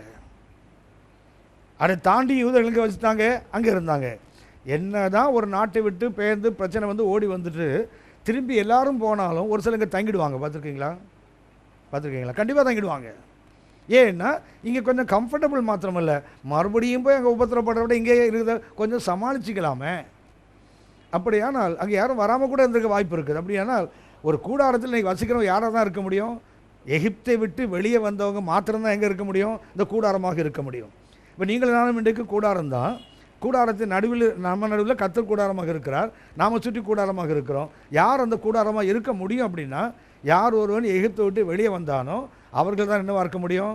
அந்த கூடாரமாக வாழ முடியும். அப்போ எகிப்தின் அடையாளம் தெரியணும் இல்லையா? எகிப்து என்றால் உங்களுக்கு அர்த்தம் தெரியும். பிளாக், ஈஜிப்ட் என்ற வார்த்தைக்கு அர்த்தம் என்ன? பிளாக், கருப்பு, அவ்வளவுதான். அதனுடைய தன்மைகளை சுட்டி காட்டுகிறேன். ஏசாயா 19ஆம் அதிகாரம் 1, 2, 3 வசனத்தை வாசிங்க. எகிப்தின் பாரம் இதோ, கர்த்தர் வேகமான மேகத்தின் மேல் ஏறி எகிப்துக்கு வருவார். அப்பொழுது எகிப்தின் விக்கிரகங்கள் அவருக்கு முன்பாக குலுங்கும். எகிப்தின் இருதயம் தனக்குள்ளே கரைந்து போகும். என்ன பண்ண? எகிப்தின் உள்ளத்தில் என்ன பண்ண? அவன் உள்ளங்கள் கரையாது பலவீனமாயிடுவாங்க. சகோதரனோடே சகோதரனும், சிநேகிதனோடே சிநேகிதனும், பட்டணத்தோடே பட்டணமும், ராஜ்யத்தோடே ராஜ்யமும் யுத்தம் பண்ணும்படியாய். எகிப்தினுடைய தன்மை என்ன தெரியுங்களா? சகோதரனோடு சகோதரன் யுத்தம் பண்ணுறது அவன் வேலையை. நண்பனோடு நண்பன் யுத்தம் பண்ணுறான். நாட்டுக்குள்ளே நம்ம உள்நாட்டு கலகம் வருது பாருங்களேன். அப்போ எகிப்தினுடைய அடையாளம் என்ன தெரியுங்களா? இந்த சகோதர யுத்தம் இருக்குது தெரியுங்களா? இதை விட்டு யார் வெளியே வர்றானோ அவன் தான் எகிப்தை விட்டு வெளியே வந்தவங்க. இன்றைய ஆவிக்குரிய உலகத்தில் நமக்கு இருக்கிற பெரிய யுத்தம் என்ன தெரியுங்களா? மற்ற மதத்தோடு மற்ற நம்பிக்கை உள்ளவர்களோடு நமக்கு குறைவு தான். நமக்கு பிரச்சனை யாரோடு தெரியுங்களா? நமக்குள்ளே இருக்கிற ஆசாமி தான். ரொம்ப அற்புதமாக போட்டிருக்கோம். கர்த்தர் வருகிறார். அவன் வந்தபோது என்ன ஆகுது? எகிப்து மனம் கரைந்து போகிறது. உடனே அவன் என்ன பண்ணுறான் பாருங்கள். உடனே என்ன செய்யணும்? கர்த்தரை தேடலை, மரம் என்ன பண்ணுறாங்க? அவங்க சகோதரனோடு சகோதரன் யுத்தம் பண்ணுறான், சிநேகிதனோடு சிநேகித யுத்தம் பண்ணுறான், பட்டணத்தோடு பட்டணம் யுத்தம் பண்ணுது. என்ன, ஒரு தேசத்துக்குள்ளே எவ்வளவு குழப்பம் நடக்கு பாருங்களேன். இதுதான் எகிப்தினுடைய தன்மை. அடுத்த வசனம் வாசிங்க. அதனால் எகிப்தியருடைய ஆவி அவர்களுக்குள் சோர்ந்து போகும். எகிப்தினுடைய ஆவி என்ன தெரியுங்களா? சகோதர யுத்தத்திலேயே சோர்ந்து போயிடுறான். அவன் ஆவி சோர்ந்து போனது. அவர்கள் ஆலோசனையை மூழ்கி போக பண்ணுவேன். அப்பொழுது விக்கிரகங்களையும் மந்திரவாதிகளையும் சன்னதக்காரர்களையும் குறி சொல்லுகிறவர்களையும் தேடுவார்கள். இன்றைக்கு கூட ஆவிக்குள்ளத்தை பார்த்தீங்கன்னா, என்னதான் வசனம் கேட்டாலும், என்னதான் வசனத்தை நம்பினாலும், என்னதான் ஊழியங்களுக்கு வந்தாலும் திரும்ப திரும்ப ஒரு பிரச்சனை வருதுன்னு வச்சுங்களேன். ஜெபம் பண்ணி பார்த்தோம், உபவாசம் பண்ணி பார்த்தோம், பொருத்தனை பண்ணி பார்த்தோம், ஊழியை கூட ஜெபம் பண்ணி பார்த்தோம், வல்லமையான ஊழியை தலையை நீட்டி பார்த்தோம், விடுதலை கிடைக்கலன்னா அடுத்து என்ன தெரியுங்களா? யாராவது ஒரு சூனியக்காரனை போட்டு அதை கேட்கலாமே. இது சாதாரணமாக சொல்லலை, இன்றைக்கு ஆவிகத்தில் நடக்கிற ஒன்று. அதாவது முடிஞ்சாலும் முயற்சி பண்ணி பார்ப்பாங்க. அது பாட்டி அந்த காலத்தில் சொல்லி வச்சுருக்கிறார், நோய்க்கும் பாரு பேய்க்கும் பாரு. அது இன்றைக்கி விசுவாசி மறக்காமல் முதல்ல நோய்க்கு பார்ப்பான், டாக்டர்லாம் பார்ப்பான், அடுத்த தடவை மந்திரவாதிட்டு போய் நிற்கிறான். கர்த்தரால் விடுதலை ஆக்க முடியலைன்னா இந்த உலகத்தில் எந்த சக்தியாலும் விடுதலை ஆக்க முடியாது. தேவன் ஒருவனை விடுதலை ஆக்கலைன்னு வச்சுக்கிங்களேன், என்ன பண்ணுறான்? கர்த்தர் தான் மேகத்து மேல் ஏறி வந்தார், கர்த்தர் தான் குழப்பத்தை உண்டாக்குகிறார். என்ன பண்ணுறான்? சகோதரர் யுத்தம் பண்ணுறானே தவிர கர்த்தர்ட்ட போய் போராடி இருக்கலாம்ல. கர்த்தர்ட்ட போய் என்ன பண்ணலாம்? அப்பா என் எனக்கு இந்த கேட்க மாட்டான். அதுதான் எகிப்தினுடைய ஆவி. அப்படியான கூடாரத்தில் வாழ்கிறவங்க யார் தெரியுங்களா? எகிப்தின் சகோதர யுத்தத்தை பண்ணிட்டு என்ன பண்ணுறான்? அதனுடைய விளைவுக்கு என்ன பண்ணுறாங்க? விக்கிரகத்தையும் மந்திரவாதியும் சன்னதக்காரனை நோக்கி போரான் போட்டிருப்பாருங்களேன். இது எகிப்தினுடைய ஒரு அடையாளம். இரண்டாவது எகிப்தினுடைய ஒரு அடையாளம் ஏசாயா 31ஆம் அதிகாரம் 1ஆம் வசனம். சகாயம் அடையும்படி இஸ்ரவேலுடைய பரிசுத்தரை நோக்காமலும் கர்த்தரை தேடாமலும் எகிப்துக்கு போய் குதிரைகள் மேல் நம்பிக்கை வைத்து ரதங்கள் அநேகமாயிருப்பதினால் அவைகளை நாடி குதிரை வீரர் மகா பலசாலிகளாயிருப்பதினால் அவர்களை நம்பிக்கொண்டிருக்கிறவர்களுக்கு ஐயோ. எகிப்தின் ரெண்டாவது அடையாளம் தெரியுங்களா? சுய பலத்தை நம்புவது. இந்த குதிரை என்பது பைபிளில் பார்த்தீங்கன்னா மாம்ச பலத்தை குறிப்பது. சங்கீதம் 27 வாசிப்போம் தெரியுங்களா? சங்கீதம் 27 சிலர் ரதங்களை குறித்தும் சிலர் குதிரைகளை குறித்தும் மேன்மை பாராட்டுவாங்க. நாங்களும் எங்கள் கர்த்தராகிய தேவனுடைய நாமத்தை குறித்தே மேன்மை பாராட்டுவோம். இது எப்போன்னா தாவீதோட ஆரம்ப நாட்கள். ஆனால் தாவீதின் முடிவு நாட்களில் பார்த்தீங்கன்னா பிசாசு என்ன பண்ணுறான்? அவன் உள்ளத்தை ஏவுறான். இதுக்கு ஒரு இராணுவத்தை எண்ணிக்கை எடு. இப்போ எண்ணிட்டு உட்காந்துருந்தார்ல, அப்போ எது மேலே நம்பிக்கை வந்துட்டு? ரதங்கள் மேலே குதிரை மேலே நம்பிக்கை வந்துட்டுல உனக்கு. ஒன்றை கவனித்துக் கொள்ளுங்கள். என்னுடைய வழக்கத்தின்படி நீதிமொழிகள் 20ஆம் அதிகாரம் படித்தேன். அதில் அந்த 7ஆம் வசனம் படித்த உடனே எனக்கு ஒரு ஒரு எண்ணம் வந்தது. சரியா? அதில் என்ன போட்டிருக்கு தெரியுங்களா? வாசிங்க 27. நீதிமான் தன் உத்தமத்திலே நடக்கிறான், அவனுக்கு பிறகு அவன் பிள்ளைகளும் பாக்கியவான்களாய் இருப்பார்கள். அவன் பிள்ளைகள் யாரா இருப்பாங்களாம்? ஆசீர்வதிக்கப்பட்டவங்களா இருப்பாங்களாம். யார் அப்பா? யார்? நீதிமானா இருந்து என்ன பண்ணுறான்? உத்தமத்தில் நடந்ததுனால அவரோடு நின்று போகிறது அந்த ஆசீர்வாதம் அவனுடைய தலைமுறைகளை தாண்டி வருது பாருங்களேன். என்ன செய்வாங்களா? அவருடைய பிள்ளைகள் என்ன செய்வாங்களா? பாக்கியவான்கள், ஆசீர்வதிக்கப்பட்டவங்களா இருப்பான். இது முடிவு. அதுக்கு முன்னாடி நீதிமானுடைய சந்ததியை பற்றி 2 வசனம் நீதிமொழிகளே இருக்குது. 11ஆம் அதிகாரம் 21ஆம் வசனம் வாசிங்க. கையோടെ கை கோத்தாலும் துஷ்டன் தண்டனைக்கு தப்பான். அதாவது என்னத்தம்? எத்தனை கைகள் சேர்ந்தாலும் சரிதான், அக்கிரமம் பண்ணுறவன் என்ன தான் செய்யணும்? தண்டையிலேருந்து தப்பவே முடியாது. ஹலோ, தண்டையிலேருந்து என்ன செய்ய முடியாது? நீ எத்தனை கைகள் சேர்த்தாலும் சரிதான், எத்தனை பலவான்கள் உங்ககிட்ட நின்னாலும் சரிதான், என்ன செய்ய முடியாது? நீ தவறு செய்தவனாக இருந்தால் என்ன செய்ய முடியாது? தண்டனைக்கு தப்ப முடியாது. நீதிமான்களுடைய சந்ததியோ விடுவிக்கப்படும். அதாவது என்ன தெரியுங்களா? உலகமே இணைந்து நின்று ஒரு துன்மார்க்கனுக்கு உதவியா நின்றாலும் அவன் தண்டனைக்கு தப்ப முடியாது. ஆனால் ஒரு நீதிமானுடைய சந்ததி அதுக்கு ஒரு உலகமே எதிர்த்து நின்றாலும் சரிதான், அவன் விடுவிக்கப்படுவான். இது எனக்கு ரொம்ப பிரயோஜனமாக இருந்த வசனம் படிக்கும்போது என்ன ரீடிங் வந்து நீதிமொழி 20. ஆனால் 7ஆம் படிக்கும்போது அவன் நீதிமானுடைய சந்ததிக்கு இப்படி ஒரு பெரிய ஆசீர்வாதம் இருக்குது. அதுக்கத்தனை கையோட கை கோர்த்தாலும் என்ற ஒருமனப்பட்டு உதவி செய்கிற அநேகர் வந்தாலும் துன்மார்க்கனுக்கு என்ன கிடையாது? தண்டனை உண்டு, விடுதலை இல்லை. ஆனால் நீதிமானுடைய சந்ததிக்கு என்ன உண்டுமா? அவன் விடுவிக்கப்படுவான். அப்படின்னா அவனுக்காக சண்டை போடுற ஆள் இல்லை, அவனுக்கு பாதுகாப்பு நிற்க ஆள் இல்லை, அவனுக்கு பேச ஆள் இல்லை, ஆனால் அவன் விடுவிக்கப்படுவான். ஏனென்றால் அவங்க அப்பா நீதிமான். நீதிமொழிகள் 14ஆம் அதிகாரம் 26ஆம் வசனம் வாசிங்க. கர்த்தருக்கு பயப்படுகிறவனுக்கு திட நம்பிக்கை உண்டு, அவன் பிள்ளைகளுக்கும் அடைக்கலம் கிடைக்கும். பிள்ளைகளுக்கு என்ன கிடைக்குமாம்? அடைக்கலம், பாதுகாப்பு. நீதிமானுடைய சந்ததிக்கு 3 ஆசீர்வாதங்கள் போட்டிருக்குது. ஒன்று என்ன? 11:21 வாசித்தோம். நீதிமொழிகள் 11:22 வாசித்தோம். நீதிமானுடைய சந்ததிக்கு என்ன உண்டு? விடுதலை உண்டு. அடுத்தது 14:26 என்ன வாசித்தோம்? நீதிமானுடைய சந்ததிக்கு அடைக்கலம் உண்டு, பாதுகாப்பு உண்டு. மூன்றாவது நீதிமானுடைய சந்ததிக்கு என்ன உண்டு? அவர்களுக்கு ஆசீர்வாதம் உண்டு. 20:7 வாசித்தோம் தெரியுங்களா? பாக்கியவான்களாக இருப்பாங்க. வேறு எதாவது நிறைய நீதிமான்கள் இருக்காங்கல்ல. ஆனால் ஒரு நீதிமானை பற்றி நேற்று நான் படிக்க நேர்ந்தது. அந்த நீதிமானுக்கு இந்த சந்ததிக்குள்ளே ஒரு ஆசீர்வாதம் கூட கிடைக்கல. அவனுக்கு 3 வசனம் தலையில் அடிக்கிற மாதிரி எழுதி வச்சிருக்கு, நீதிமான சந்ததியை பற்றி எழுதியிருக்குது. ஆனால் நான் நேற்று ஒரு நீதிமானை படித்தேன். இந்த படித்தவொடனே எனக்கு நீதிமான படித்தேன். அந்த நீதிமான் யாருன்னா அவர் பேர் லோத்து. உங்களுக்கு தெரியும், 2 பேதுரு 2ஆம் அதிகாரம் 8ஆம் வசனத்தை பார்த்தீங்கன்னா நீதிமானாகிய லோத்தை கர்த்தர் ரட்சித்திருக்கேன்னு இருக்கும். 2 பேதுரு 2ஆம் அதிகாரம் 8ஆம் வசனம் வாசிங்க.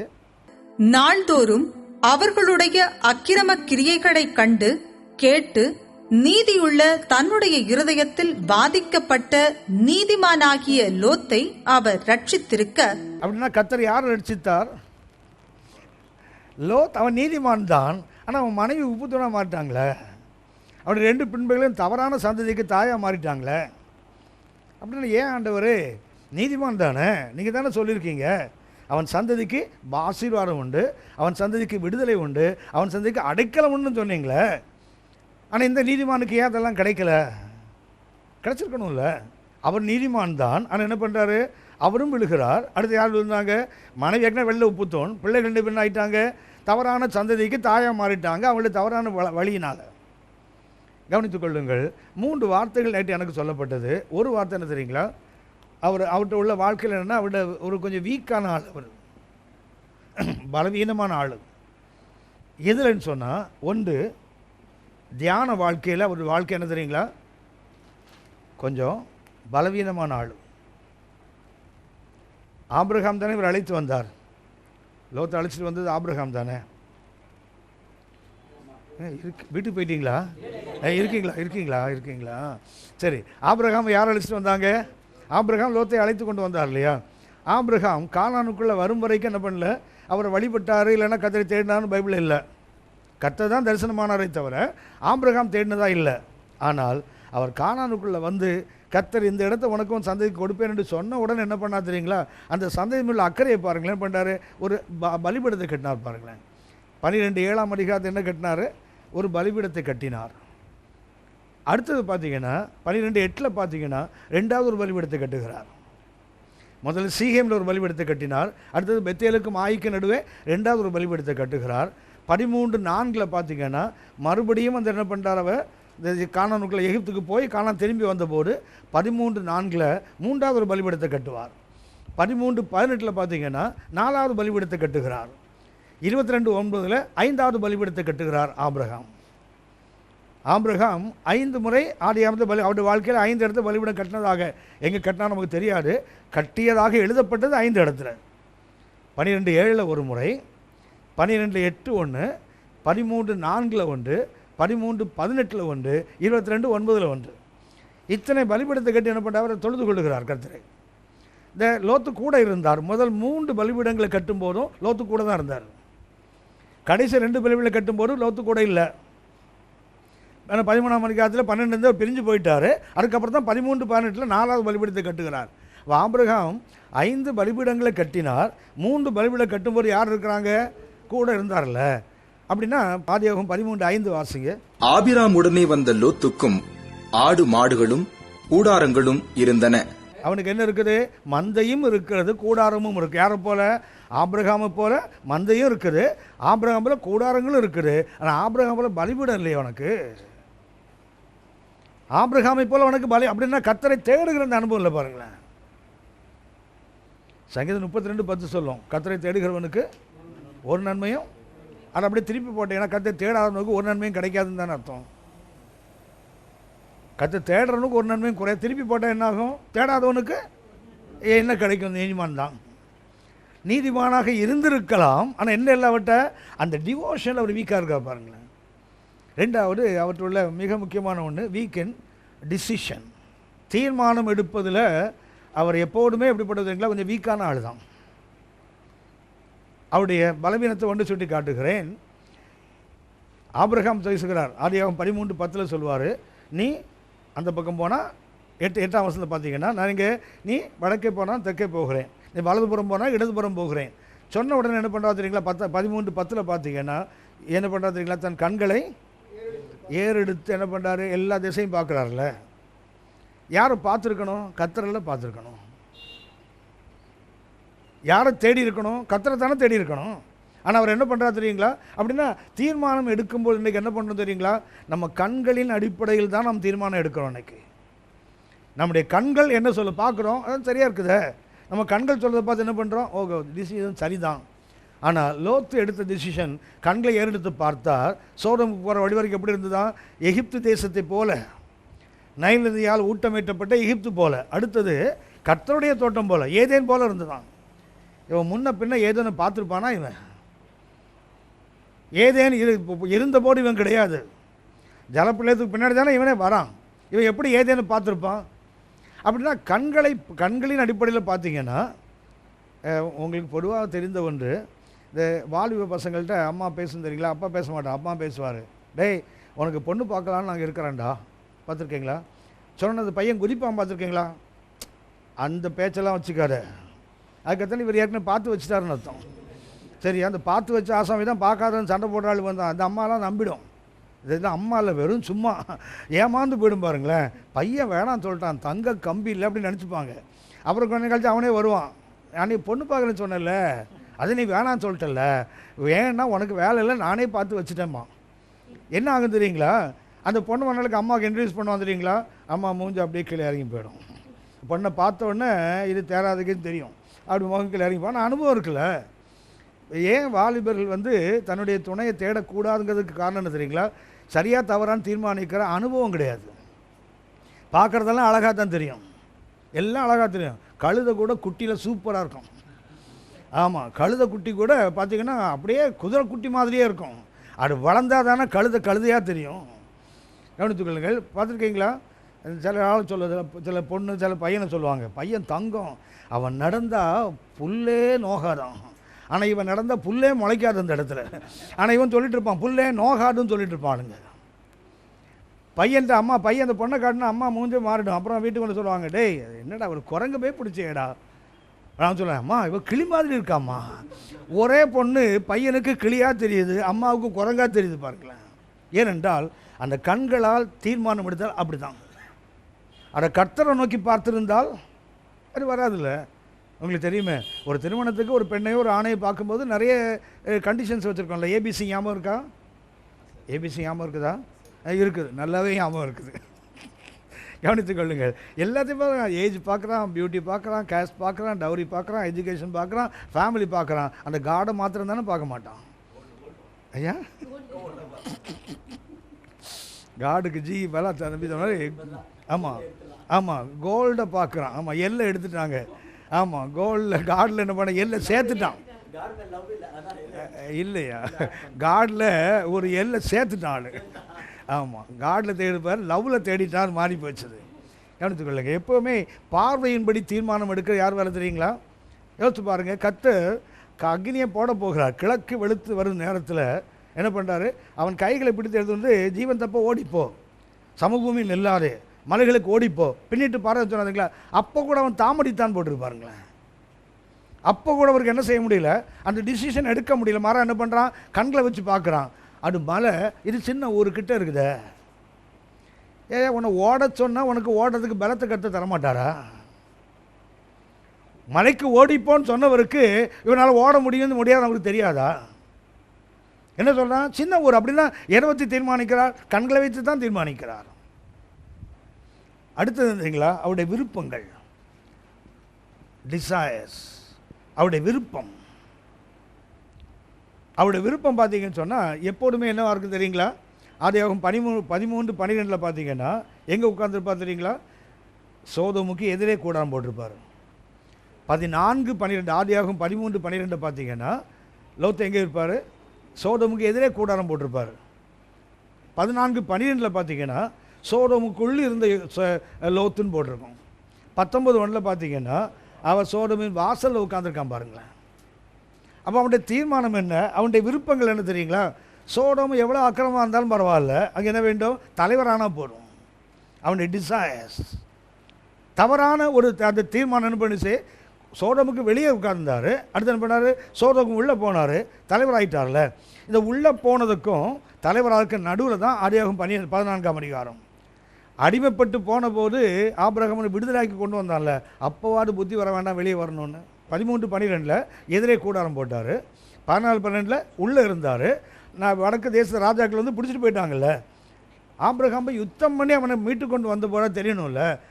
சோதம் நமக்கு வேணாம்ப்பா, வெளியே ஓடி வரணும் தோணலை பாருங்க. ஏன்னா அவனுடைய விருப்பம் அங்கே இருந்தால் தான் தலைவராகலாம். என்ன இப்போ யார் மீட்கப்பட்டு வந்தவர் இல்லையா? சோதமில் என்ன பேர் இருக்கும் லோத்துக்கு? இவங்க சித்தப்பா தாண்டா நம்மளாம் காப்பாற்றினார். ஹலோ, ஆமாவா இல்லையா? இவன் வெளியே வந்தால் அந்த பேர் கிடைக்காதுல்ல. உள்ளே போனால் என்ன கிடைக்கும்? இவன் ஒருத்தனால தாண்டா நம்மலாம் தப்புனோம். நாம் 5 ராஜ்யத்தையும் பிடித்து கொண்டு போன போடு இவங்க சித்தப்பா தானே வந்து நம்மளை காப்பாற்றினார் அப்படின்னா அவன் ஏன் தலைவராக மாட்டார் லோத்து? எவன் எந்த வார்டில் நிறுத்தினாலும் கவுன்சிலர் ஆகிடுவான், அவன் எந்த தொகுதியில் நின்னாலும் அவன் எம்எல்ஏ ஆகிடுவாள். ஏன்னா ஆபிரகாம் பின்பலம் இருக்குல்ல. இவங்க ஆள் தாண்டா நம்மளை என்ன பண்ண அவன் டிசைரை பாருங்களேன். எங்கே விரும்புகிறான்? சோதோம்ல தலைவராக மாற விரும்புகிறான். அப்படி வெளியே வர அவனுக்கு தோணலை பாருங்களேன். நீதிமானுடைய சந்ததிக்கு ஆசீர்வாதம் தான். ஆனால் பார்த்தீங்கன்னா ரொம்ப வருத்தமாக இருக்கும் எனக்கு. இந்த பைபிளில் பெண் பாத்திரங்கள் பொதுவாகவே நமக்கு குறைவாகவே சொல்லப்படுது. உதாரணமாக ஏவாள் இருக்காங்க தெரியுங்களா? எப்போவுமே நான் நெகட்டிவ் பாசிட்டிவ் இருக்குது நம்மகிட்ட. அதே போல் இந்த லோத்தின் மனைவி இருக்காங்க தெரியுங்களா? லூக்கா 17:32 பார்த்து பாருங்கள். லோத்தின் மனைவியை, அதுக்கு அர்த்தம் முதல்ல லோத்தை நினச்சிக்கோ, அப்புறம் மனைவியை நினச்சிக்கோன்னு அர்த்தம். லோத்தின் மனைவியே நினைத்துக்கொள்ளலாம். ரிமெம்பர் லோத் சோபின்னு அர்த்தம் என்ன? முதல்ல லோத்தை நினச்சிக்கோ, அப்புறம் யாரை நினைச்சு? லோத்தின் மனைவியை நினைத்துக்கொள். ஒன்று கவனிங்க, இந்த லோத்துட்ட கத்த சொன்னபோது கிழக்கு வெளுக்கும் நேரத்தில், அதாவது காலையில் 3லேருந்து 6 மணிக்குள்ளே கிழக்கு வெளுக்கும் நேரம், சூரிய வெளுத்துக்கு முன்னாடி. அவன் அப்போ ஓடி இருந்தால் என்ன ஆகும் தெரியுங்களா? மலைகளுக்கு ஓடி போயிருப்பான். எங்கே இருந்திருக்க மாட்டான், சமூகம் இருக்க வாய்ப்பில்லை. அவன் தாமரிக்கும் போது என்ன ஆகுது? கைகளை பிடித்து இழுத்து வெளியே கொண்டு விடுறாங்க. ஜீவன் தப்போ ஓடி போகிறான். அந்த அப்போ என்ன பண்ணுறான்? நான் பக்கத்து ஊருக்கு போகிறேன்னே, மலைக்கு போகலையே. ஒருவேளை கர்த்தர் சொன்ன நேரத்தில் அவனுடைய விருப்பம் கர்த்தருடைய விருப்பமாக இருந்து அவன் ஓடி போயிருந்தான்னு வச்சிங்களேன், எங்கே போய் சேர்ந்துருப்பான்? சூரியன் உதிப்பதுக்கு பின்னாடி தான் அவர் கர்த்தர் அக்னியை போடுறார். சூரியன் உதித்த பிறகு அக்னி. ஆனால் எப்போ அவனுக்கு சொல்லப்பட்டது? பைபிள் ரொம்ப கவனிக்க வேண்டிய ஒன்று. யாத்திராகமத்தில் அந்த சிவந்த சமுத்திரத்தில் கடந்து போவாங்க தெரியல, 14ஆம் அதிகாரத்தில் பார்த்தீங்கன்னா கர்த்தர் மேகத்திலிருந்து எப்போ பார்ப்பார் தெரியுங்களா? கிழக்கு வெளுத்து வரும் ஜாமத்தில். அதாவது காலையில் 3 மணிக்கு என்ன பண்ணுறாரு? வெளுத்து சூரிய உதயம் ஆரம்பிக்க நேரத்தில் அந்த இரவின் 4ஆம் ஜாமத்தில் என்ன பண்ணுறாரு? கர்த்தர் மேலேருந்து பார்த்து அவனுடைய ரதங்கள் எல்லாம் நடத்துவதற்கு கடினப்படுத்துகிறார். உருளைகள் எல்லாம் கலந்து போகிறது. கடினமாக நடத்தும் போது அவனு சொல்கிறாங்க, இது கர்த்தருடைய கரம். தெரியுதில்ல, அப்போவே திரும்பி ஓடி போயிருந்தா இவெல்லாம் தப்பியிருக்கலாம், ஓடி போயிருக்கலாம். ஆனால் என்ன பண்ணாதுங்களா? உருளைகள்லாம் கலந்து போகுது. கடினமாக நடத்தத்தான் முயற்சி பண்ண, பின்னாடி தெரியுது கர்த்தர் யுத்தம் பண்ணுறான்னு தெரிஞ்சு போச்சு. ஆனால் என்ன பண்ணுறான்? காலதாமதம் பண்ணின போட்டு சமுத்திரம் மூடிட்டுல. அடுத்த நாளெல்லாம் கடற்கரையில் வந்து பிணமாக கிடக்கிறாங்கல்ல. காரணம் என்ன தெரியுங்களா? இந்த டிசிஷன் எடுக்கிறது தாமதம். அதே தான் லோத்து. இந்த லோத்து என்ன பண்ணுறாரு? கிழக்கு விழுந்த நேரத்தில் கத்த போக சொன்னார், ஓடி போகலை. என்ன பண்ணுறாரு இவர்? நாங்கள் சோவாருக்கு போகிறேன்னு சொன்னார். போயிருந்தால் என்ன இருக்குன்னு தெரியுங்களா? மேலே போயிருப்பா. அப்போ எங்கே இருக்க மாட்டார்? சமூகமையில் இருக்க மாட்டார். 2வது, லோத்தோட மனைவிக்கு சோதம் எரிவதை பார்க்கணுன்னு ஆசை வந்தால் கூட பின்னிட்டு பார்க்க வேண்டாம், நேராகவே பார்த்துருக்கலாம். மலையில் இருப்பா. மலையில் இருந்தால் அவன் என்ன செய்திருக்க வேண்டாம்? திரும்பி நேராகவே பார்த்துருப்பா. நேராக பார்த்துருந்தா உப்பு தூணம் ஆயிருக்க மாட்டான். கர்த்தர் சொன்னது பின்னிட்டு பாராதே, சமூகமும் இல்லாதே. இந்த 2 நடந்தது காரணம் என்ன தெரியுங்களா? இந்த புண்ணியவானுடைய விருப்பம். மலைக்கு போக மாட்டேன், அப்புறம் எங்கே போவேன்? பக்கத்து ஊருக்கு போகிறேனே, சின்ன ஊர் தானே. நம்முடைய விருப்பங்களை என்ன பண்ணுறோம் தெரியுங்களா? கர்த்தர் கூட திணிக்கிறோம். இதுதான் அப்படின்னா எகிப்தை விட்டு வெளியே வருதுன்னா 2வது அர்த்தம் என்ன தெரியுங்களா? சுயபலம். இந்த 3ம் சேர்ந்தது தான் என்ன தெரியுங்களா? லோத்துடைய நீதிமான். ஒரு நீதிமானுடைய சந்ததிக்கு இப்படி நடக்குமா? நடந்திருக்குதே. சொன்ன நீதிமொழிகளில் 3 வசனம் அற்புதமான வசனம். ஒரு நீதிமான் ஒரு குடும்பத்துக்கு மிக அவசியமான. பிள்ளைகள் இன்றைக்கெல்லாம் யோசிச்சு பாருங்கள், நம்ம பாடுபடுறதெல்லாம் நம்ம காரணம் நம்ம பிள்ளைகளுக்காகத்தான், நம்முடைய எதிர்கால சந்ததிக்கு தான். நம்முடைய தியாகங்கள், நம்முடைய இழப்புகள்லாம் எதுக்கு தெரியுங்களா? வலிகளெல்லாம் ஏற்றுக்கொண்டு என்ன பண்ணுறாங்க? பிள்ளைகளுக்கு தானே. குறிப்பாக இந்த மே மாதம் பார்த்தீங்கன்னா எதை வித்தாகிலும் பிள்ளையை படிக்க வைக்கணும்னு நினைக்கிறாங்களே.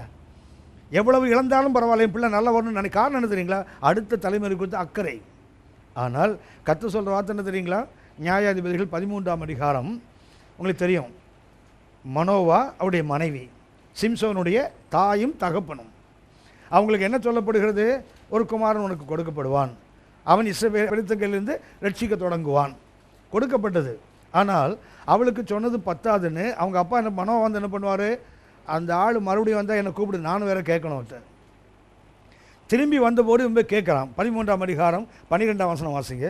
அப்பொழுது மனோவா, நீர் சொன்ன காரியம் நிறைவேறும் போது அந்த பிள்ளையை எப்படி வளர்க்க வேண்டும், அதை எப்படி நடத்த வேண்டும் என்று கேட்டான். எப்படி வளர்க்க வேண்டும்னா தெரியும், நடத்த வேண்டும் என்பதற்கு இங்கிலீஷில் பார்த்தீங்கன்னா what's the law regarding my child, என் குழந்தையை குறித்து நீங்கள் என்ன சட்டம் வச்சுருக்கீங்க. உங்களுக்கு தெரியும், யூதனுக்கு 10 கற்பனைகள். அந்த 10 கற்பனையை 613 கற்பனையாக மாற்றி வச்சுருக்கான் யூதர்கள். யூதனுக்கு 10 கற்பனைகள் தான், அது எத்தனையாக மாற்றப்பட்டிருக்குது? 613 கற்பனைகளாக மாற்றப்பட்டிருக்கிறது. பார்த்தீங்கன்னா யாத்திராகமத்திலிருந்து உபாகம் வரைக்கும் படித்து பார்த்தீங்கன்னா ஒவ்வொரு கற்பனையிலும் விரிவாக சொல்லப்படும். 10 தான் சொல்லியிருப்பார். அப்புறம் பார்த்தீங்கன்னா விக்கிரகத்தை உண்டாக்காதுன்னு சொன்னால் என்னென்ன நிறைய எழுதுவார். விபச்சாரம் பண்ணாதுன்னா பார்த்தீங்கன்னா நிறைய சப்கிளாஸ் போயிட்டே இருக்கும். அதெல்லாம் சேர்த்திங்கன்னா 613 கற்பனைகள். ஆனால் இந்த மனோவா என்ன கேட்குறான், என் பிள்ளையை வளர்க்குறதுக்கு 613க்கு மேலே வேறு ஏதாவது இருக்குதா? என் பிள்ளையை நான் எப்படி வளர்க்கணும்? இருக்கிற 613 சட்டம் போடாதான் இருக்குது. இதுக்கு மேலே என்ன வேணும்? இதுக்கு மேலே என்ன சட்டம்? அடுத்த வசனத்தை வாசிக்க, என்ன சட்டம் கொடுத்தான் பாருங்க. கர்த்தருடைய தூதனானவர் மனோவாவை நோக்கி, நான் ஸ்திரீயோட சொன்ன யாவற்றிற்கும் அவள் எச்சரிக்கையாயிருந்து. யாருக்கு சட்டம் சொல்லப்படுது? அம்மாவுக்கு. கேட்டது பிள்ளைக்கு, ஆனால் சொல்லப்பட்டது யாருக்கு? அம்மாக்கு. அப்படின்னா கர்த்தருடைய சட்டம் இன்றைக்கு பிள்ளைகள் அல்ல, யாரு? பெரியவங்க தான். அதை பார்த்து நம்ம சொன்ன முதல்ல வார்த்தை நீதிமொழி 27 நீதிமான உத்தமத்தில் நடக்கிறான். அவன் நடக்கும்போது அவனுக்கு பின்னாடி அவன் சந்ததி என்ன பண்ணுமா? அவர்கள் பாக்கியவான்களை போய் ஏன் தெரியுங்களா? அவன் நடந்து ஒரு மாதிரியை வச்சு போயிருக்கிறானே, ஒரு ரோல் மாடலாக வாழ்ந்திருக்காங்களே. கவனியுங்கள், இன்றைக்கு நீங்கள் நான் எங்கே இருக்கிறோம்? நீங்கள் நான் தான் கூடாரம். இந்த கூடாரத்தை வச்சுக்கணும் என்ன வேண்டும் தெரியுங்களா? We must come out of Egypt. எகிப்திலிருந்து வெளியே வரணும். ஒன்று சொன்னேன், எகிப்தின் அர்த்தம் என்ன? 13-19 வாசித்தோம். அது என்ன பண்ணும்? சகோதர யுத்தம். அடுத்தது என்ன? சுயபலம், தன்னுடைய பலத்தை நம்புவாடு. அதாவது கர்த்தரை தேட சகாயம் அடையும்படி யாரை தேடலை? கர்த்தரை தேடாமல் எகிப்தின் குதிரைகளில் யோசித்து பாருங்கள். சாலமோன் எகிப்திலேருந்து என்ன பண்ணால், உபாகம் 17 வீட்டில் பார்த்து பாருங்கள். குதிரைகளை என்ன செய்யக்கூடாது? வாங்கக்கூடாதுன்னு கர்த்தர் ராஜாவை, ஒருவேளை உனக்கு ஒரு சகோதரர் ஒருத்தர் ராஜாவாக விரும்பினால் அவன் என்ன செய்யக்கூடாது? குதிரைகளை எகிப்துக்கு போகக்கூடாதுன்னு போட்டிருக்கோம். இவன் எகிப்துல குதிரை வாங்கினது இல்லாமல் மற்ற நாடும் குதிரை வாங்கி வியாபாரம் வேறு பண்ணியிருக்கான் ஆளு சாலமோன். அப்படியே குதிரை என்பதுக்கு அர்த்தம் தெரியுங்களா? மாம்சபலம். ஆமாம், அவருடைய மாம்சபலம். அப்படின்னா 2வது எகிப்துட்டு வந்து அர்த்தம் என்ன தெரியுங்களா? நாம் மாம்சபலத்தை விட்டு வெளியே வந்துட்டோம், நம்ம சுயபலத்தை சார்ந்து வாழ்கிறவர்கள் அல்ல. 3வது எகிப்துக்கு ஒரு அடையாளம் இருக்குது. 36ஆம் அதிகாரம் 6ஆம் வசனம் ஏசாயா. என்ன விசேஷம்னா, எகிப்தினுடைய அடையாளங்கள் 3 அடையாளத்தை ஏசாயாவை கொண்டு கர்த்தர் எழுதி வைத்திருக்கிறார். இதோ நெறிந்த நாணல் கோலாகி அந்த எகிப்தை நம்புகிறாய். எகிப்தை கர்த்தர் யாருக்கு ஒப்பிடுகிறார்? நாணல். அது என்ன? நெறிந்த நாணல். அது நாணல் கோல். அது என்ன? இவ்வளோதான் இருக்கும். அது கூட எப்படி இருக்குது? It's a bruised one. அது எப்படி இருக்குது? நெருக்கப்பட்டு உடைஞ்சு போன ஒரு நாணல் அந்த எகிப்தை நம்புகிறாய். அதன் மேல் ஒருவன் சாய்ந்தால் அதுக்கு மேலே சாய முடியுமா? நாணல் மேலே சாஞ்சாலே நிற்காது. இதில் நெறிந்த நாணல். அப்போ என்ன ஆகும்? சாஞ்சா என்ன பண்ணுவான்? கீழே விழுவான். அடுத்தது, அது அவன் உள்ளங்கையில் பட்டுருவிப்போம். அதை சாயறதுக்கு என்ன பண்ணி பிடிக்கலாம் தெரியுங்களா? பிடிக்கும்போது தான் நெருங்கி இருக்குது. என்ன பண்ணும்? கைகளை குத்தும், அவனை காயப்படுத்தும். அடுத்தது, எகிப்தின் ராஜாவாகிய பார்வோன் தன்னை நம்புகிற யாவருக்கும் அப்படியே இருப்பான். அப்போ எகிப்து என்றால் என்ன?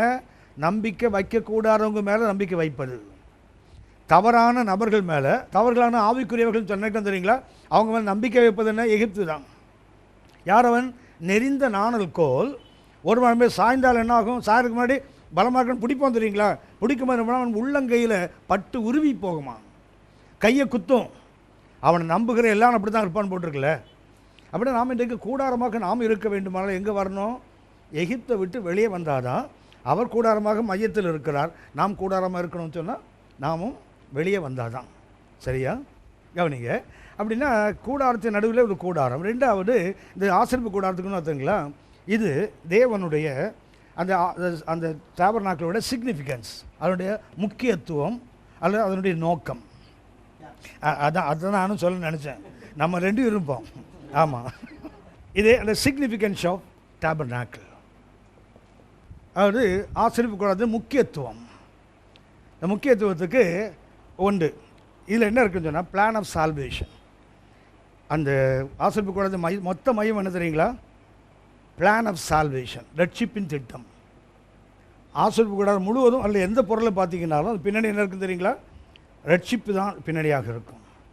எதற்காக ஆசரிப்பு கூடாரத்தை வைத்தாருன்னு சொன்னால், முக்கியமானது, ஒரு கர்த்தருக்குள்ளே ஒருத்தன் வந்தால் அவன் கடைசியில் எங்கே தான் வந்து நிற்கணும்?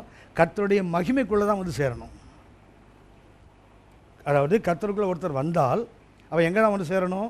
கர்த்தருடைய மகிமைக்குள்ளே. ஆசரிப்பு கூடாரத்தில் பார்த்தீங்கன்னா முதல்ல எங்கே வருவார்? அந்த டோருக்கு வருவார். அப்புறம் எங்கே வருவார்? பலிபீடத்துக்கு வருவார். அப்புறம் தண்ணீர் தொட்டிக்கு வருவார். அப்புறம் குத்து விளக்கு, சமூக தப்பத்து மேஜை, துதிபீடம், அப்புறம் எங்கே? கிருபாசனம், கர்த்தர் சமூகம் தான். இப்போ ஆசரிப்பு கூடார திட்டம் என்ன? அவருடைய அல்டிமேட் கோல் என்ன சொன்னால், to behold the glory of God. நான் சொன்னேன், கர்த்தர் எதுக்கு ஆசரிப்பு கட்ட சொன்னார்? அவர் வசிப்பதற்காக. நீ சொல்ல போனால் ஷெக்கினா, சரியா? ஷாக்கான்னு ஒரு வார்த்தை சொன்னேன் இல்லையா? அதுக்கப்புறம் என்ன? கர்த்தர் அவருடைய வெளிச்சம், கர்த்தர் அவருடைய மகிமை, கர்த்தர் அவருடைய பிரகாசம், எல்லாத்தையும் என்ன பண்ணுறாரு? இங்கே கொண்டு வச்சுருக்கா தெரியுங்களா? வச்சுட்டு யாரும் போய் பார்க்கலன்னா கூடாரத்து முக்கியத்துவம் என்ன? கர்த்தர் உள்ளே என்ன இருக்குது? உங்களுக்கு ஞாபகம் இருக்கும், இது ஆசரிப்பு கூடாரம் என்றால் ரெண்டாக இருக்குல்ல. இங்கே என்ன வெளிச்சம்? இயற்கை வெளிச்சம், நேச்சுரல் லைட். இங்கே என்ன வெளிச்சம்? ஆர்டிஃபிஷியல் லைட், குத்து விளக்கு வெளிச்சம். இங்கே என்ன வெளிச்சம்? கர்த்தரே வெளிச்சம். அங்கே மொத்தம் இருள் தான். 3 வெளிச்சம். ஒரு வெளிச்சம் எங்கே இருக்குது? பிரகாரத்தில் சன்லைட், சூரிய வெளிச்சம். அடுத்தது என்ன? அந்த கோல்டன் ஸ்டாண்டு, அந்த லேம்ப் இருக்குது, அதுலேருந்து வர வெளிச்சம். 3வது என்ன இருக்குது? எங்கே வெளிச்சமே கிடையாது. ஏன்னா காரிருளில் வாசம் பண்ணுவேன் என்று சொன்ன தேவன். அப்போ இங்கே என்ன இருக்குது? கர்த்தர் தான் வெளிச்சம். இங்கே ஒருத்தர் அங்கே நிற்கிறான், ஒருத்தர் நிற்கிறான்னு வச்சிங்களேன். இந்த ஆசரிப்பு கூடாரத்தினுடைய சிக்னிஃபிகன்ஸ் என்ன? ஒருவன் கர்த்தருக்குள் வந்தால் அவன் எங்கே தான் வரணும்? இங்கே தான் வரணும். இங்கே தான் வந்து அவன் நிற்க வேண்டும். சொல்ல போனால் கர்த்தருடைய மகிமையைத்தான் பார்க்க வேண்டும். This is ultimate goal. அவரை பார்க்கும்போது என்னாகும்? அவரை போல மாறிடுவாங்க. ஏன் பார்க்க வேண்டும்? அவரை போல மாறிடுவாங்க. சங்கீதம் 27:4, கர்த்தரிடத்தில் ஒன்றை நான் கேட்டேன், அதையே நாடுவேன், உமது ஆலயத்தில் உமது மகிமையை பார்க்கும்படியாக. தமிழ் என்ன போட்டிருக்குது? மகிமை. மகிமை என்றால் என்ன? காபோத். காபோத் என்னென்ன? ஷெக்கினா. இப்போ ஆலயத்துக்கு போனால் நம்ம நோக்கம் என்னவாக இருக்கணும்? To behold. தமிழில் வந்து கர்த்தருடைய மகிமைன்னு போட்டிருக்குது. ஆனால் ஆங்கிலத்தில் பார்த்தீங்கன்னா கர்த்தருடைய அழகு. To behold the beauty of the லார்ட்னு இருக்கும். அப்படியானால் அந்த கர்த்தர் இதை கொடுத்த நோக்கம் என்ன தெரியுங்களா? ஒருவன் வந்தான்னா நுழைஞ்ச என்ன தான் ஆகணும்? கர்த்தருடைய மகிமைக்குள்ளே போய் அவரை போல மகிமை அடைந்து என்ன செய்யணும்? மறுரூபம் அடைய வேண்டும். அதான் கர்த்தருடைய திட்டம். அப்படின்னா இந்த ஆசரிப்பு கூடாரம் கற்றுக்கொள்ள பாடம் என்ன? It's a plan of salvation. அப்படின்னா ரட்சிப்பை பற்றி கொஞ்சம் கண்டிப்பாக தெரியணும். ரட்சிப்பு என்பதற்கு எபிரேயர்ல பயன்படுத்துகிற வார்த்தை நீங்கள் அறிந்த வார்த்தை யெஷா. ரட்சிப்புக்கு பயன்படுத்துகின்ற எபிரேய வார்த்தை என்ன? யெஷா. யெஷா என்றால் அதுக்கு அர்த்தம் என்ன தெரியுங்களா? Bring into. இந்த யெஷா ரட்சிப்பு என்பதற்கு இது பயன்படுத்திய எபிரேய வார்த்தை. இந்த வார்த்தைக்கு அர்த்தம் என்ன தெரியுங்களா? ஒருவனை எங்கே கொண்டு வரணும்? Bring into spacious environment. அதாவது விசாலமான ஒரு நல்ல சுற்றுச்சூழலை ஒருத்தனை கொண்டு வரதுன்னு அர்த்தம். யெஷா என்ற வார்த்தைக்கு, ரட்சிப்பு என்ற வார்த்தைக்கு அர்த்தம் என்ன? அப்போ அதுக்கு அர்த்தம் என்ன? இடுக்கத்தில் இருக்கிறான்னு அர்த்தம். ஒரு ஸ்பேஷியஸ் என்வைரான்மெண்ட் ஒருத்தனை கொண்டு வரணும்னு அர்த்தம் என்ன? அவன் எங்கே இருக்கிறான்? ஒரு நெருக்கத்தில் இருக்கிறான், ஒரு இடுக்கத்தில் இருக்கிறான். அப்படி என்றால் இந்த ஆசரிப்பு கூடாரத்தின் நோக்கம் என்ன? கர்த்தருக்குள்ள ஒவ்வொருத்தர் நெருக்கத்தில் இருக்கிறவங்க இடுக்கத்தில் இருக்கிறவங்க செய்யணும், ஒரு விசாலத்தில் கொண்டு வரப்பட வேண்டும். சங்கீதம் 18:36 வாசிங்க. என் கால்கள் வழுவாதபடிக்கு நான் நடக்கிற வழியை அகலமாக்கினீர். என்ன பண்றாராம்? பாதையே அகலமாக்குறா பாருங்களேன் கர்த்தர். அவன் கால் என்ன பண்ணக்கூடாது? வழுக்கக்கூடாது. ஆகவே என்ன பண்றாராம் கர்த்தர்? அவன் பாதையை, அதுக்கு ஒரு ஸ்பேஷியஸ் என்வைரான்மெண்ட். கர்த்தர் ரட்சிக்கும் என்ன பண்ணுறா தெரியுங்களா? ஒரு மணி என்ன பண்ணுறாரு? ஒரு அகலமான பாதை தான் நடக்க வைக்கிறார். அவன் கால்கள் வடிவிடக்கூடாது. உங்களுக்கு தெரிந்த வசனம் ஞாபகம் இருக்கு. ஏசாயா 35:8 வாசிங்க. அங்கே பெரும் பாதையான வழியும் இருக்கும். அங்கே என்ன பாதை? பெரும் பாதை. அது என்ன? சின்ன பாதை இல்லை, இட்ஸ் a highway. அங்கே பார்த்தா there's a highway. அது பரிசுத்த வழி என்னப்படும். தீட்டுள்ளவன் அதிலே நடந்து வருவதில்லை. யாரும் நடக்க முடியாது, தீட்டுள்ளவன் நடக்க. ஏனென்றால் அது மீட்கப்பட்டவன் நடக்கிற பாதை. கர்த்தர் என்ன பண்ண? விசாலமாக்கி வைத்திருக்கிறார். அவன் என்ன செய்யக்கூடாது? வழுகி விழுந்துடக்கூடாது. ஆகவே என்ன பண்ணாரு? God is preparing a highway. அதுக்கு முன்னாடி ஹோலி வே, அது பரிசுத்த பாதை. அதில் என்ன பண்ணுவாங்களா? வாசிமா. அந்த வழியில் நடக்கிறவர்கள் பேதையராய் இருந்தாலும் திசை கெட்டு போவதில்லை. அதுதான் தெரியுங்களா? பேதை என்றால் புத்தியீனனாக இருந்தாலும், ஒரு முட்டாளா இருந்த கூட செய்ய மாட்டான், திசை தப்பி போக முடியாது. என்ன செய்ய முடியாது? பாதையில் வந்து விட்டால், கர்த்தர் விசாலமாக ஒரு பாதையை மாற்றி விட்டால், அதில் வரவன் என்ன செய்ய முடியாது? அவனுக்கு பெரிய புத்திசாலித்தனம் வேணும்னு அவசியம் இல்லை. அவன் ஒன்று குட் ஃபார் நத்திங், ஒன்றுக்கும் உதவாதவனாக இருந்தாலும் கர்த்தர் என்ன பண்ணுவா தெரியுங்களா? அவனை திசை கெட்டு போகாமல் சொல்ல பண்ணால் ஃபுல் ப்ரூஃப் வேம்பாங்க. அது ஃபுல் ப்ரூஃப் வேணும் என்ன தெரியுங்களா? இப்போ நமக்கு உதாரணமாக மிக்ஸி இருக்கு இல்லையா? மிக்ஸி புதுசாக வாங்கிட்டு வரோம், அதுக்கு ஒன்றும் பெரிய இன்ஜினியரிங்லாம் வேணாம், கரெக்டாக அது அங்கே தான் ஃபிக்ஸ் ஆகும். சரியா? இதை போட்டால் இதுதான் ஓடும், வேறு எதுவும் ஓடாது. அதுக்கு என்ன வேண்டாம்? டெக்னிக்கே வேண்டாம். சரியா? அந்த டெக்னிக்கில் ஏதாவது பண்ணியிருந்தாங்கன்னா நம்ம அம்மா மாதிரி நிறைய பேர் சேர்ந்துருப்பாங்க பரலோகத்துக்குள்ளே. அது இப்படி தான் காம்ப்ளிகேட்டாக பண்ணால் ஃபுல் ப்ரூஃப் மெத்தட். அதெல்லாம் வாஷிங் மிஷின் இருக்குது, பார்த்துருக்கீங்களா? கிரைண்டர், மிக்ஸி, எதையும் எடுத்து பாருங்கள், எல்லாமே ஃபுல் ப்ரூஃபே தான், ஒன்றும் பிரச்சனையே கிடையாது. இதை எடுத்து ப்ளக் இன் பண்ணுங்கள், இதை ஆன் பண்ணுங்கள், ஓகே, அவ்வளோதான். நம்ம அம்மா மாதிரிலாம் பார்த்தீங்கன்னா எல்லாமே இன்ஜினியர்ஸ் தான். எல்லாருமே இப்போ பண்ணுற எல்லாமே பார்த்தீங்கன்னா ஒரு 7-8 மிஷினுக்கு நடுவு தான் இருக்காங்க ஆளுங்க. மிஷின் பார்த்துருக்கீங்களா? எல்லாம் மிஷின் தான். காரணம் என்ன தெரியுங்களா? எல்லாமே ஃபுல் ப்ரூஃபே. அதனால தான் நம்மளால் பொழைச்சிருக்குது வரைக்கும். கர்த்தர் என்ன செய்ய? ஒரு பாதையை உண்டாக்குகிறார். அது யார்? பேதைகளாக இருந்தால் என்ன செய்ய மாட்டா? திசை கெட்டு போவதில்லை. அங்கே சிங்கம் இருப்பதில்லை. அங்கே என்ன கிடையாது? துன்பப்படுத்துகின்ற, வேதனைப்படுத்துகின்ற அனுபவங்கள் இல்லை. துஷ்ட மிருகம் அங்கே போவதும் இல்லை, அங்கே காணப்படவும் மாட்டாது. மீட்கப்பட்டவர்களே அதில் நடப்பார்கள். கவனிச்சிங்களா? ஏன் தெரியுங்களா? God has prepared the way. But salvation எஷாண்ட அர்த்தம் என்ன? ஒரு இடுக்கத்தில், ஒரு நெருக்கத்தில் கிடந்தவனை கதை எங்கே கொண்டு வரார்?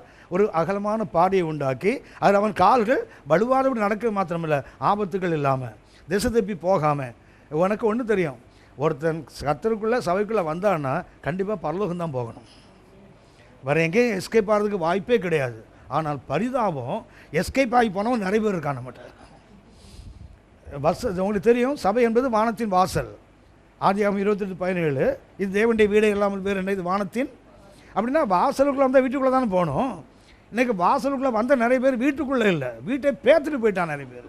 கவனித்துக் கொள்ளுங்கள். நம்ம இன்றைக்கி கர்த்தருடைய திட்டங்கள்லாம் பாழாக்கிட்டு இருக்கிறோம். அவருடைய எஷா என்ற வார்த்தைக்கு அர்த்தம் என்ன? ஒரு விசாலமான இடத்துக்கு கொண்டு வருவது. சங்கீதம் 66:12 வாசிங்க. மனுஷரை எங்கள் தலையின் மேல் ஏறி போக பண்ணினீர், தீயையும் தண்ணீரையும் கடந்து வந்தோம், செழிப்பான இடத்தில் எங்களை கொண்டு வந்து விட்டீர். கவனிச்சிங்களா? பாடை மாத்திரம் அகலம் அல்ல, போய் சேர இடமும் செழிப்பான இடம்தான். பாடை மாத்திரம் அகலம் அல்ல. அந்த எஷா என்பதுக்கு அர்த்தம் என்ன? ஒரு விசாலமான இடத்துல கர்த்தர் கொண்டு அழைத்து வருகின்ற பாடையும் விசாலமானது தான், போய் சேர இடம் என்ன? செழிப்பான ஒரு இடம்தான். ஆகையினால எஷா என்ற வார்த்தைக்கு அர்த்தம்.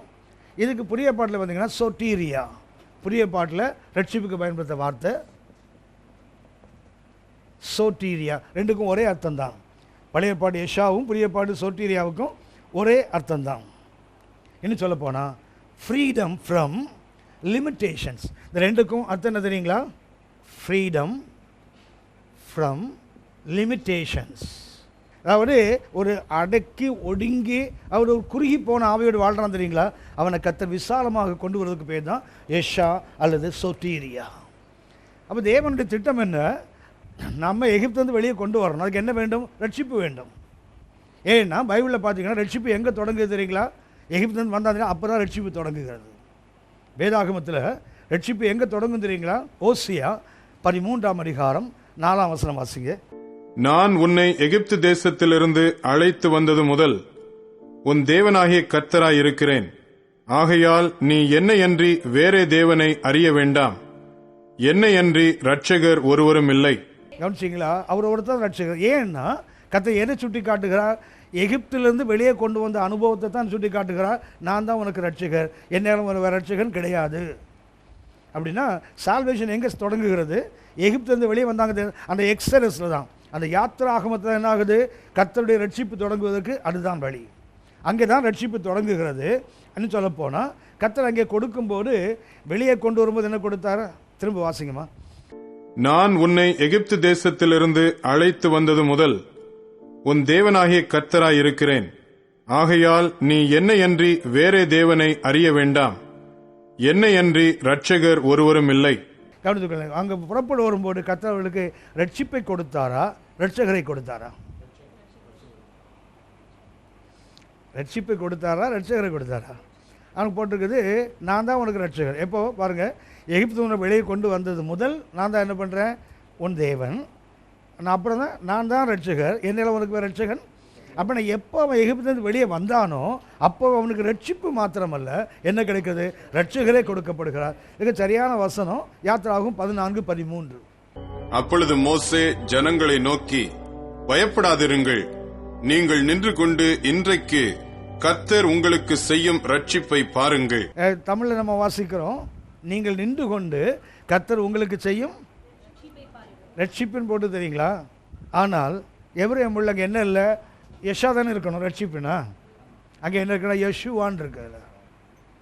அங்கே என்ன இல்லை, ரட்சகர். நீங்கள் நின்று கொண்டு கர்த்தர் உங்களுக்கு செய்யும் ரட்சிப்புன்னு தமிழில் மொழியாக்கம் பண்ணுறாங்க. ஆனால் எவரமில் பார்த்தீங்கன்னா யஷா இல்லை, அங்கே என்ன தெரியுங்களா, யஷுவா. ரட்சகரை பாருங்கள். நல்லா கவனித்துக் கொள்ளுங்கள்.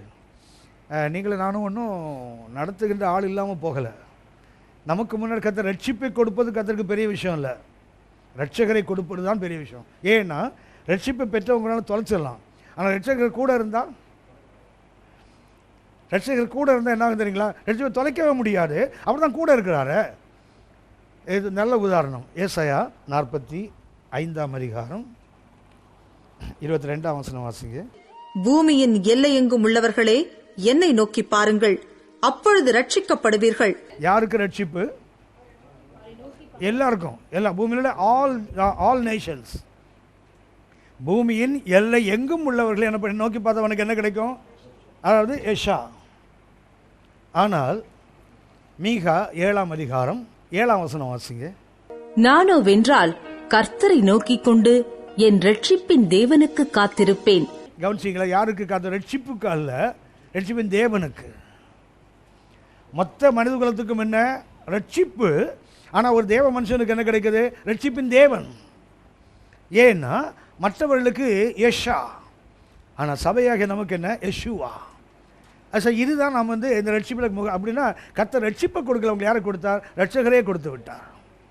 ரட்சகரை வச்சுக்கப்பா.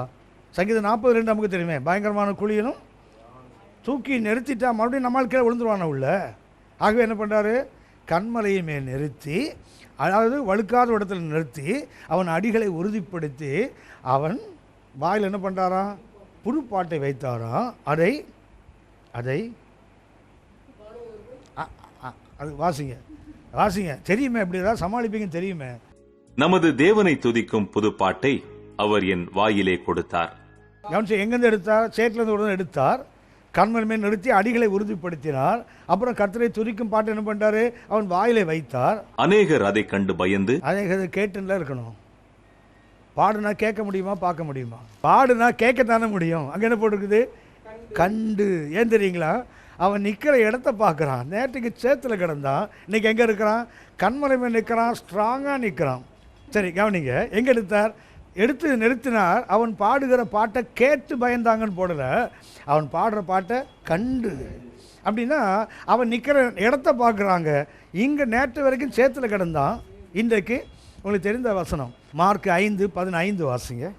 இயேசுவினிடத்தில் வந்து லேகியோனாகிய பிசாசுகள் பிடித்திருந்தவன் வஸ்திரம் தரித்து உட்கார்ந்து புத்தி தெளிந்திருக்கிறதை கண்டு பயந்தார்கள். அவன் சட்டையை கழிச்சு நடக்கும்போது ஒரு பயிலும் பயந்தான் போடல, பைபிள்ல. அவன் கல் எடுத்து அடிச்ச போது ஒருத்தனும் பயந்தான் போடலை. இப்போ என்ன பண்ணுறான், ஒழுங்காக சட்டை போட்டுருக்கிறான், புத்தி தெளிஞ்சிருக்குது. ஏன்னா எங்கே உட்காந்துருக்கிறான், கர்த்தர் பாடத்தில் உட்காந்துருக்கிறான். இப்போ அவனை பார்த்தா சட்டை புது சட்டையாக இருக்குது, நல்ல புத்தி வேறு தெளிவாக இருக்குது.